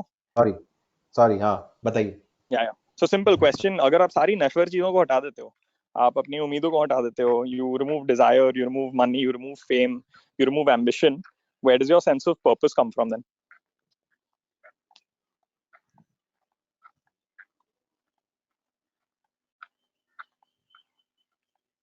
हाँ अब आप पूछो अब आई आवाज मेरे को हाँ सारी नश्वर चीजों को हटा देते उसके आगे नहीं सुनाई पड़ा मुझे तो फिर आपका where do you get your sense of purpose from? If you remove ambition, money, fame, desire, नहीं नहीं सारे हटा तो दो. ये हाँ तो मैं ना इसको ऐसे देखता हूँ जैसे ना इस मामले में ना एक चीज बड़ी अच्छी हुई मेरा जो रूममेट था मेरे इंजीनियरिंग का स्नेहित नाम है उसका तो स्नेहित ने एंड जो मोस्टली लोग जो मेरे दोस्त थे ना उनको अपनी नौकरी से बहुत प्यार नहीं था जो भी वो कर रहे थे उससे बहुत प्यार नहीं था तो स्नेहित ने इंसिडेंटली आज से 5-6 साल पहले and he was best at it जो वो सॉफ्टवेयर में जो टेस्टिंग करता था ग्रेप सिटी में काम करता था he was one of the best testers और अलग लेवल उसने अचीव कर लिया था और एक पॉइंट के बाद उसने वो सब कुछ बेच दिया मतलब अपना पुश्तैनी घर सब कुछ और अभी ना वो नैनीताल में रहता है नैनीताल से पहले एक जगह है भवाली करके वहां उसने एक घर लिया जहाँ पे वो किताबें पढ़ता है कुछ कुछ लिखता रहता है और एक उसकी स्कॉर्पियो है जिसमें वो ट्रैवल करता है वो रोज लिखता है और आज तक उसने कुछ पब्लिश नहीं करा है ना उसने मुझे लगता है कम से कम 3 या 4 किताबें लिखी होंगी बट उसको पब्लिश करानी ही नहीं है इस लाइफ टाइम में तो जो सेंस ऑफ पर्पस है ना वो बहुत सब्जेक्टिव है आप ये देखो ना जैसे कि स्नेहित के साथ ऐसा हुआ मैं एस्पायर करता हूँ कि यार कम से कम मैं इतना लूज कर जाऊं कि मेरे को ये फर्क ही ना पड़े कि क्या हो रहा है क्या नहीं हो रहा है हर किसी के साथ ऐसा नहीं होता लेकिन एक पॉइंट के बाद आप रियलाइज करते हो ना कि जो चीजें मैं जितने भी बड़े लोगों से जैसे जो थोड़े बहुत मिला हूं ना उनको उन सभी से मैंने पूछा कि ये भी ना मिले वो भी ना मिले आप करोगे क्या मतलब तब आपको क्या चीज तो मैंने देखा जो उनका कोर स्ट्रेंथ होता है ना जो कोर कोर स्किल होता है ना वो अल्टीमेटली वही कर रहे होंगे चाहे वो उसके लिए पैसा आ रहा हो या नहीं आ रहा हो वो कैसे भी कर रहे हो तो वही हो रहा होगा अभी फिलहाल शायद जो मेरी लाइफ की स्टेज है कि मैं सोचता हूँ कि जैसे मेरे लिए जो सबसे बड़ा चैलेंज है कि जैसे as a full time writer मैं इतना कर लूं कि जैसे अभी जो मैंने पहले प्रोजेक्ट्स किए मेरे को हमेशा एक टारगेट था कि यार मैं इतना कर लूं कि मेरे को 1.5 साल ना मैं अगर बैठ के केवल पढ़ना चाहूँ दुनिया में 100 अच्छी किताबें तो मैं पढ़ पाऊँ तो वो मेरे को एक था कि मेरे को ये काम करना है कहीं ना कहीं मेरे को वो टारगेट देना पड़ा लेकिन शायद कल को वो भी चीज मिस हो जाए लगे कि नहीं यार इतना है पहाड़ पे जाऊंगा वहां किसी प्राइमरी ट्यूशन पढ़ा लूंगा 10,000 रुपए में काम हो जाएगा तो मैं शायद वहां चला जाऊं बट लेकिन आपको ना हमेशा अदरवाइज ना बड़ा मुश्किल हो जाएगा ये पूरा जीना और सांस लेना क्योंकि आप केवल बैठे नहीं रह सकते ना आप जैसे गीता में भी ना आपको चाहे वो निष्काम कर्म जिसको बोलते हैं ना जो एक पॉइंट पे जो इंडियन फिलोसफी वेस्टर्न से कट करती है इंटर कट करती है कि आपको कोई ना कुछ चीज तो करनी पड़ेगी ना अदरवाइज आपका टाइम पास कैसे होगा आप अपने आप को जियोगे कैसे तो वो जो कोर चीज है वो आप करोगे उसमें मजा आएगा उसमें फिर फेम और पैसा वो ना मिले तो भी आप वही कर रहे होगे अगर आपको कविता लिखना है तो आप कविता लिख रहे होगे आपको पेंटिंग बनाना है आप पेंटिंग ही कर रहे होगे और विद मिनिमल रिसोर्स आप कर रहे होगे लेकिन आप कहीं ना देखो हर किसी को ना वो एक दो चीजें पता होती हैं कि उसको क्या करनी है वो जब सिक्का उछालता है ना आदमी को जैसे पता रहता है ना उसको क्या चाहिए वो हर किसी को पता रहता है वो बात अलग है कि वो पोस्टपोन करता रहता है उसमें आई थिंक द प्रॉब्लम ना कि हमने जिन लोगों से अभी ये सारे टॉक्स करवाए हैं फॉलो योर ड्रीम्स वाले हमने एक अभिजीत से करवाया जो क्रिएटिव प्रोड्यूसर था पंचायत का एक राहुल ने हाँ मनीष मुंद्रा जी को रिक्वेस्ट करी, मनीष मुंद्रा जी ने सेम चीज कही, एक आपको कहा। भाई तीनों ने मतलब क्रिएटिविटी इतनी खींच कर मतलब इतने सक्सेसफुल हुए हैं ना कि उनको ये चीज कहने में वो बिल्कुल वक्त ही नहीं लगता कि अच्छा आपको अंदर से ना पता होता है। मुझे लगता है बाकी 99% जनता को वो सिक्का जब ऊपर हवा में होता है ना, ये डिसाइड करने में कि अच्छा मुझे चाहिए क्या, वही नहीं नहीं 99% जनता की वो होती है। नहीं तो मैं एक चीज इसमें ना, जैसे ये मेरे को पता है ना, ये आप पता है मेरे को, जब मैं ये खोजबीन 22 साल की उम्र से कर रहा हूँ, 17-18 साल की उम्र से कर रहा हूँ, और तब मेरे को ऑलमोस्ट 15-16 साल बाद में ये बात बोल पा रहा हूँ, है ना। तो जैसे मैं एक बता, जैसे 2005 की बात है, आप लोग वहीं रहे होगे बीएचयू में उधर, तो मैं 2005 में 80 घाट पे रोज बैठता था जाके, और मैं ये सोचता था, मेरा फाइनल ईयर था इंजीनियरिंग का, कि यार मैं इंजीनियरिंग छोड़ दूंगा। और मेरे को ये बिल्कुल नहीं पता था, जैसे मल्टीपल चॉइस क्वेश्चन है लाइफ, है ना, आपको ना ये नहीं पता होता कि सही आंसर क्या है, लेकिन ना कई बार आपको लाइफ में ये पता होता है कि गलत आंसर कौन से है।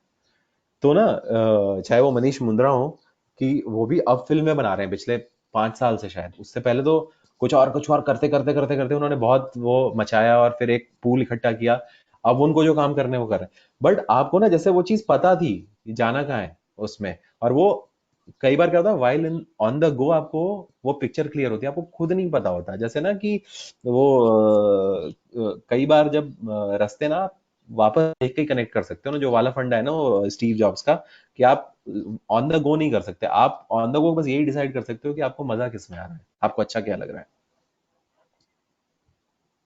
Yeah, I think that is priceless कि और, follow और whatever your heart says. हाँ नहीं, और हालांकि फॉलोअर हार्ट ना बहुत ही, जैसे मैं अगर फॉलोअर हार्ट यूट्यूब करूँ ना, तो उसमें इतने ऐसे ऐसे लोग भी ज्ञान दे रहे हैं कि आपका विश्वास उठ जाएगा फॉलोअर ड्रीम से। लेकिन इम्पॉर्टेंट बात ये है ना कि जैसे अल्टीमेटली ना जो जिंदगी है ना, वो है मजे लेने के लिए, और आपको वो मजा क्या, क्योंकि तुम देखो ना ओवरऑल स्कीम ऑफ थिंग्स में, मैंने एक दिन क्या किया, गलती से मैं बैठा हुआ था, तो मैंने सोचा कि यार मेरा टाइम मान लो ऑन एन एवरेज 50-60 साल है। टोटल टाइम ऑफ अर्थ जो है, जब पहला आदमी, शायद जब हमें काउंटिंग है पहले आदमी से लेके अभी तक, अगर मैं हिसाब लगाऊं तो मेरे पास तो 2 या 3 मिनट भी नहीं है, जो मेरी लाइफ है 60 साल की ऑन एन एवरेज। तो जब उस 3 मिनट की टेंशन क्या लेनी है, एक ये भी अप्रोच है ना जिंदगी का, कि उसका टेंशन लो, उसी में तुम मरे पड़े हैं हम, कि अरे यार ये कर लें। जैसे फॉर एग्जांपल जो स्टार्टअप है, एक तरीके से आप लोग का स्टार्टअप है, मैं अब जब कॉलेज जाता हूँ किसी आईएम्स में और मैं देखता हूँ, तो startup has become a new job, जहाँ पे लोग इसलिए नहीं है उनको, अब बहुत सारे लोग जो स्टार्टअप में हैं, जैसे मेरे दोस्त अभी चायोस में सीएमओ था, तो वो चाय बेचने के बियॉन्ड वो चीज चली गई ना, उनको ये था मेरी फंडिंग रेज हो जाए। तो वो जब फंडिंग रेज करने का जब आप प्रेशर ले लोगे, तो आप चाय बनाने का मजा भूल जाओगे ना। तो वो है बात, मतलब। Super. I think amazing example. Raj, अब मैं राज को, अब मैं बीएचयू का हॉस्टल इमेजिन कर रहा हूँ। कई बार ये लगता है ना कि आपने जिंदगी में पढ़कर आपने मतलब असली जिंदगी के मौके खो दिया, कि अगर सबको कॉलेज वापस दिया जाए, exactly what is everyone exactly aspire to do, आपने क्या चीज बोली कि अच्छा मैं ये सोचता हूँ कि मैं इतना कमा लूं कि 1.5 साल मेरे को कोई जिम्मेदारी ना हो, मैं 1.5 साल बस किताबें पढ़ सकता हूँ।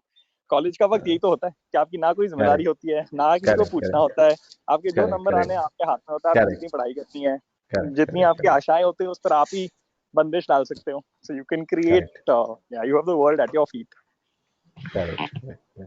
थोड़ा टीआरपी वाला क्वेश्चन पूछता हूँ। सो पीयूष मिश्रा के साथ काफी सारा आपने सेशन किया है, और इनफैक्ट दुनिया मैंने सुना भी था, जब पीयूष मिश्रा गा रहे थे, हम लोग गए थे वहां पर रिक्शा में, आदित्य भी। मेरे को लगता है कि वो आदमी he is an institution in himself, मतलब काफी मजेदार आदमी है पीयूष मिश्रा। उनके साथ जब भी like you would have done, I think बहुत सारा ट्रैवल आपने किया है, तो कैसा एक्सपीरियंस रहा है और क्या क्या नए नए चीजों सीखने को मिलता है? तो पीयूष मिश्रा को जैसे ना मैं देखता हूँ कभी कभी, तो जैसे मैं थोड़ी पर्सनल उसमें स्पेस की बात है, मैं जैसे ये पहली बार ही ऐसे शेयर कर रहा हूँ। तो मैं एक बार आईआईटी कानपुर में गए थे जब हम लोग ना, पीयूष मिश्रा थे, मुझे तो इनवाइट भी नहीं था, मैं उनके साथ गया था क्योंकि मैंने एक शॉर्ट फिल्म की थी जिसमें वो थे, उन्होंने एक्टिंग की थी।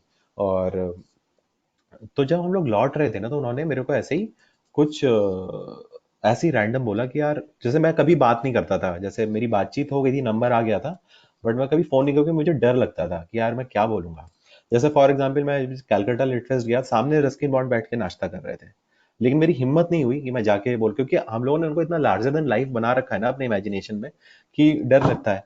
तो खैर पीयूष मिश्रा जी ने उस समय ना एक बोला कि यार तुझसे दिल लग गया है, मतलब तुझसे वो लॉ लग गई है, लॉ लग गई, एग्जैक्टली यही वर्ड बोला था उन्होंने, लॉ लग गई है।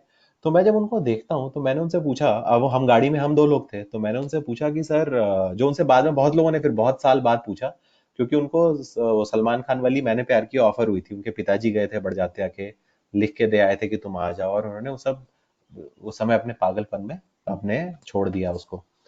तो मैं कभी कभी सोचता हूँ, जैसे कि 1 मिनट के लिए इमेजिन करो, क्या पता मैंने प्यार किया उतनी हिट हुई होती और वो उसमें होते। हर एक मिनट जो उसका रिग्रेट है, जैसे अगर वो जैसे एक जो फिल्म आपने छोड़ी हो और जो आपकी पहली फिल्म हो, आपके पास आई हो और आपने छोड़ दी हो, सबसे पहले ऑप्शन आप हो, और वो छोड़ दी हो, और फिर आपको लाइफ इतना पीछे लेके जाती है, जो जो सेकंड लाइफ शुरू हुई पीयूष मिश्रा की, वो 44-45 की एज में शुरू हुई, जब वो बॉम्बे दोबारा आए। तो मुझे एज अ पर्सन ना, जैसे बहुत सारे लोग, जैसे मैं देखता हूँ ना कि जब जैसे मैं बहुत मानता भी हूँ कि एक पॉइंट के बाद आप लाइफ छूट जाती, फिर आप उसको पा नहीं सकते, वो पकड़ के रेस पकड़ के फिर आप बहुत एवरेज काम करोगे या बहुत एवरेज होके रह जाओगे। लेकिन पीयूष मिश्रा जैसे लोग उस सारी थ्योरी को ना तोड़ देते हैं और हमेशा वो कॉन्फिडेंस देते हैं। आज की डेट में तुम सोचो, पिछले 6 महीने पहले उन्होंने दोबारा प्ले करने शुरू किए हैं, वो प्ले जो 90s में वो कर रहे थे, और वो प्ले मैं अभी देख के भी आया था, वो अभी भी आग लगा देते। मैं बहुत प्ले बॉम्बे में देखता था जब आया भी था।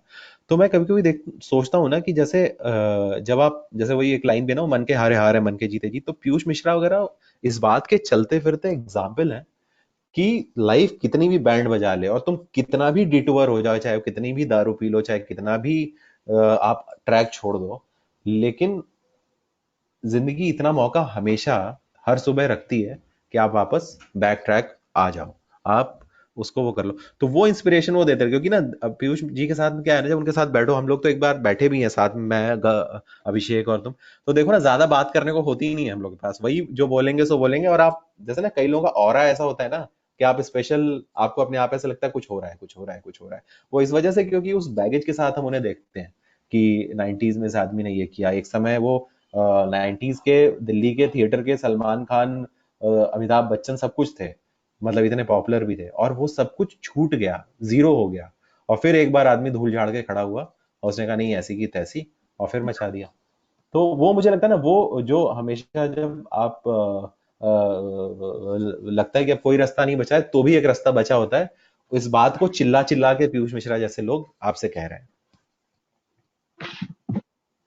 काफी सही है। तो एक बार फिर से बैठते हैं, अगर पीयूष जाते हैं तो हाँ एक बार हाँ बैठा जाए, थोड़ा हाँ माहौल बिल्कुल, जमाए हाँ बिल्कुल, ओल्ड ओल्ड मॉन्क के साथ। उनके साथ। मेरे को लगता है टाइम सही में काफी तेजी से भागा, बहुत अच्छा सेशन था। और नहीं, बहुत बहुत धन्यवाद। वही मैं सोच अभी इतने लोग, बहुत लोग तो जबरदस्ती भी बैठे होंगे तुम्हारे प्रेशर में, तो उन लोगों के लिए जाती ना हो जाए। नहीं, आई थिंक कोई प्रेशर की वजह से कोई नहीं बैठता। वी हैड मल्टीपल सेशंस जहाँ लोग ज्वाइन करते हैं 50 और एंड होता है सेशन 10 के साथ।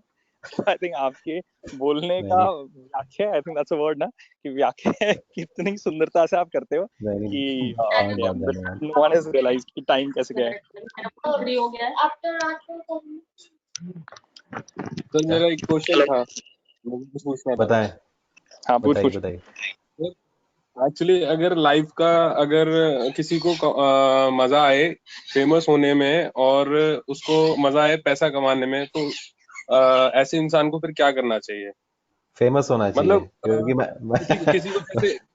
किसी को जैसे पेंटिंग करने में मजा आता है, किसी को सिंगिंग में हाँ मजा आता है, और कोई इंसान है उसको 4 लोगों के साथ बीच में, मतलब जो वो अपनी बातें रखता है तो वो फेमस होता है, उसको उन 4 लोगों ने जो उसकी तारीफ करी उससे मजा आया, मतलब फेमस होना हम्म और पैसा कमाना उससे हम्म मजा आया, तो फिर ऐसे हम्म इंसान को क्या करना चाहिए? नहीं नहीं, तो मैं ये थोड़ी ना बोल रहा हूँ, जैसे अगर आपको लगता है कि फेमस होना फाइनल ध्येय है ना, इस फेमस होना इसलिए फ्रॉड बात है, मैं इसलिए बताता हूँ। उसमें प्रॉब्लम नहीं है, अगर किसी को लगता है उसका एम फेमस होना ही है, तो उसको फेमस होने की हर संभव कोशिश करनी चाहिए। जैसे बहुत पहले क्वीन एलिजाबेथ का जो वो जहाँ वो रहते हैं महल में, पैलेस में, वहां पे 70s या 80s की बात है, वहां पे एक आदमी कपड़े उतार के चढ़ गया, अगले दिन हर हेडलाइन में वो आदमी था, है ना। और आज की डेट में अगर तुम ढूंढो तो उस आदमी को कोई नहीं जानता, वो एक दिन में पूरी दुनिया के उस समय के वर्ल्ड मीडिया के मैप पे था वो आदमी। तो फेमस होना इतना इजी भी है अगर एक तरीके से देखो तो, लेकिन यहाँ पे ना फेमस होना इंपॉर्टेंट नहीं है, वो सस्टेन करना इंपॉर्टेंट है। जैसे कि आप वो काम, लेकिन आप फेमस जो भी लोग हुए हैं ना इस धरती पे, वो लोग केवल जैसे ना फॉर सेक ऑफ फेमस होना कोई फेमस नहीं हुआ ना। गांधी जी इसलिए थोड़ी ना फेमस है क्योंकि वो फेमस होना चाहते थे, या आपके लिए एक रोल मॉडल होगा ना कि मैं फेमस, जैसे कि मैं फेमस हो जाऊं, लेकिन आप फेमस आपकी किस वजह से होगा, इसलिए थोड़ी ना कि आपकी शक्ल अच्छी है, आपका नाम अच्छा है, अच्छा आप जहां से आते हो। तो वो वजह क्या है ना, आप जब उसके बहुत कोर में जाओगे ना तो एक बहुत कोर वजह होगी। जैसे बहुत लोग सोचते हैं कि लोग मुझे प्यार करें, लोग मुझे चाहें। बहुत सारे बड़े स्टार ये सोचते हैं कि लोग मुझे प्यार करें। जैसे शाहरुख खान हर इंटरव्यू बोलता है लोगों ने मुझे इतना प्यार दिया। प्यार किस वजह से दिया? इसलिए थोड़ी ना दिया कि वो दिल्ली का था, इसलिए थोड़ी ना दिया कि वो जामिया में पढ़ रहा था, इसलिए थोड़ी ना दिया कि वो उसके 2 बच्चे हैं, या उसने लव मैरिज की थी, इंटरकास्ट मैरिज की। इस वजह से किसी ने प्यार नहीं किया। प्यार इसलिए किया क्योंकि उनका काम अच्छा था। उस एक जनरेशन में उन्होंने हमें प्यार करने का शऊर सिखाया। जब 90s में हम लोग बड़े हो रहे थे तो हमारे सामने एक रेफरेंस मॉडल था कि डीडीएलजे जैसा प्यार होना चाहिए, हम लड़की को लड़की के बाप से छुड़ा के ला सकते हैं। ये एक हमें एक परसेप्शन दिया उस आदमी ने ना, और साथ में अच्छा काम भी उस समय का किया। तो आप जब देखोगे ना कोर में कि फेमस होने के पीछे कोई चीज दूसरी होगी, आप जिस वजह से करोगे। और अगर केवल फेमस होना है तो उसमें भी कोई बुराई नहीं। मैं ये थोड़ी ना कह रहा हूँ कि पेंटिंग बनाना ज्यादा बेहतर है। अगर आपको लगता है वो आपकी कॉलिंग है तो वो करना चाहिए, लेकिन वो करोगे कैसे? क्योंकि आज की डेट में जित फेमस होना बड़ी बात नहीं है, फेमस होना सस्टेन करना ज्यादा बड़ी बात है। एक इतने वायरल वीडियो आते हैं डेली, आप एक कॉमेडियन को देखते हो, उस कॉमेडियन का फिर 1 साल तक कोई वीडियो ही नहीं दिखता दूसरा। उसमें जैसे जाकिर खान जैसे सस्टेन करना चैलेंज है।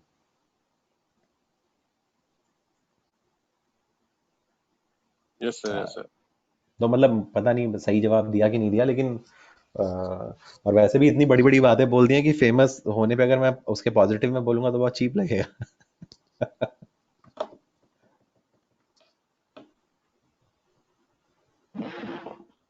हेलो। हाँ जी। हाँ सर, नमस्कार। अमित शर्मा बोल रहा हूँ। हाँ अमित बताइए। मैं एक चीज पूछना चाहता हूँ, जैसे आप हिंदी में लिखते हैं तो हाँ जस्ट काफी टाइम से मेरे दिमाग में एक क्वेश्चन चल रहा है कि हिंदुस्तान में बेसिक लैंग्वेज जो है हिंदी ही है, राष्ट्रभाषा हिंदी कही जाती है, फिर भी हिंदुस्तान के अंदर इसे बचाने के पीछे क्यों पड़े हुए हैं लोग? आखिर ये सिचुएशन क्यों आ गई है? नहीं, तो पहले तो ये एक जो इन्फॉर्मेशन है ना, हिंदुस्तान में मेरे ख्याल में 24 ऑफिशियल लैंग्वेज है ना, तो हिंदी उनमें से एक है ना। ऐसा राष्ट्रीय भाषा जैसा कुछ है नहीं इंडिया में, है ना। हम लोग ज्यादा लोग बोलते हैं, जैसे वो हिंदी बेल्ट चूंकि बड़ी है, राजस्थान, मध्य प्रदेश, यूपी, बिहार, और हर जगह लोग हिंदी समझ लेते हैं हिंदी फिल्मों की वजह से, और इस वजह से इसलिए हमें लगता है कि ये होना जैसे कि ये बड़ी भाषा है या इस तरीके से। लेकिन ना हिंदी की पूरी डिबेट को ना ऐसे देखना चाहिए ना कि हम आंध्रा वाले पे या चेन्नई वाले पे ना थोप नहीं सकते भाषा।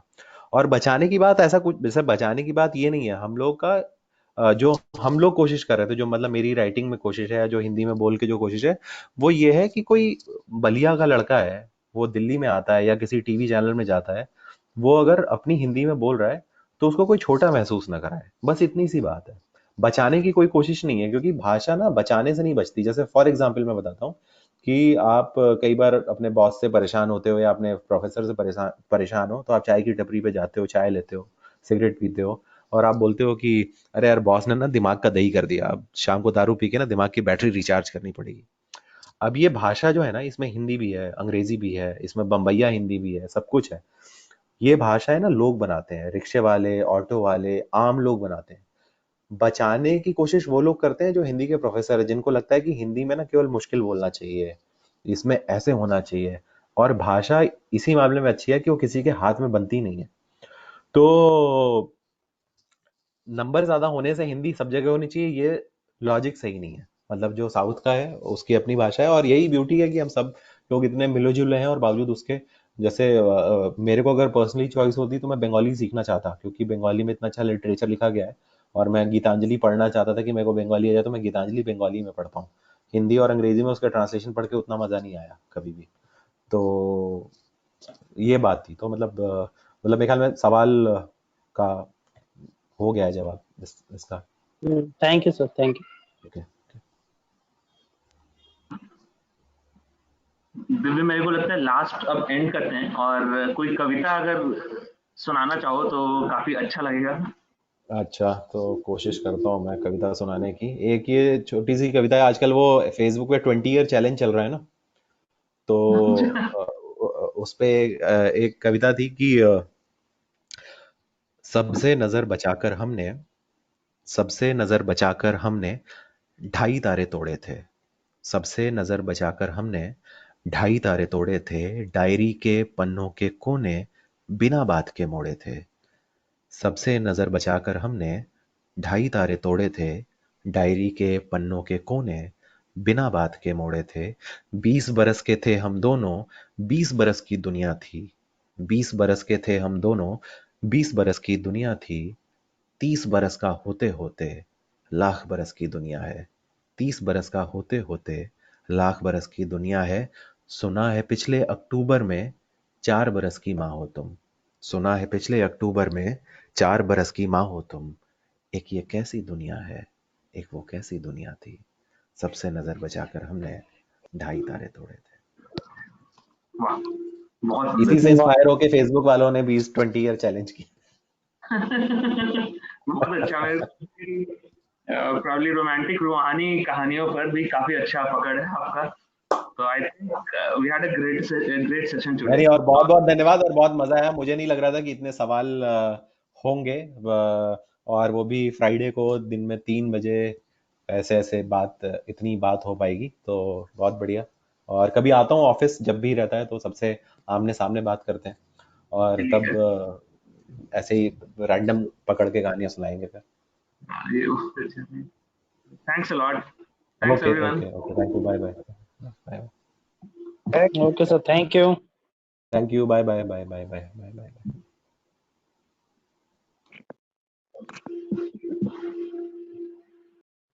Thank you sir.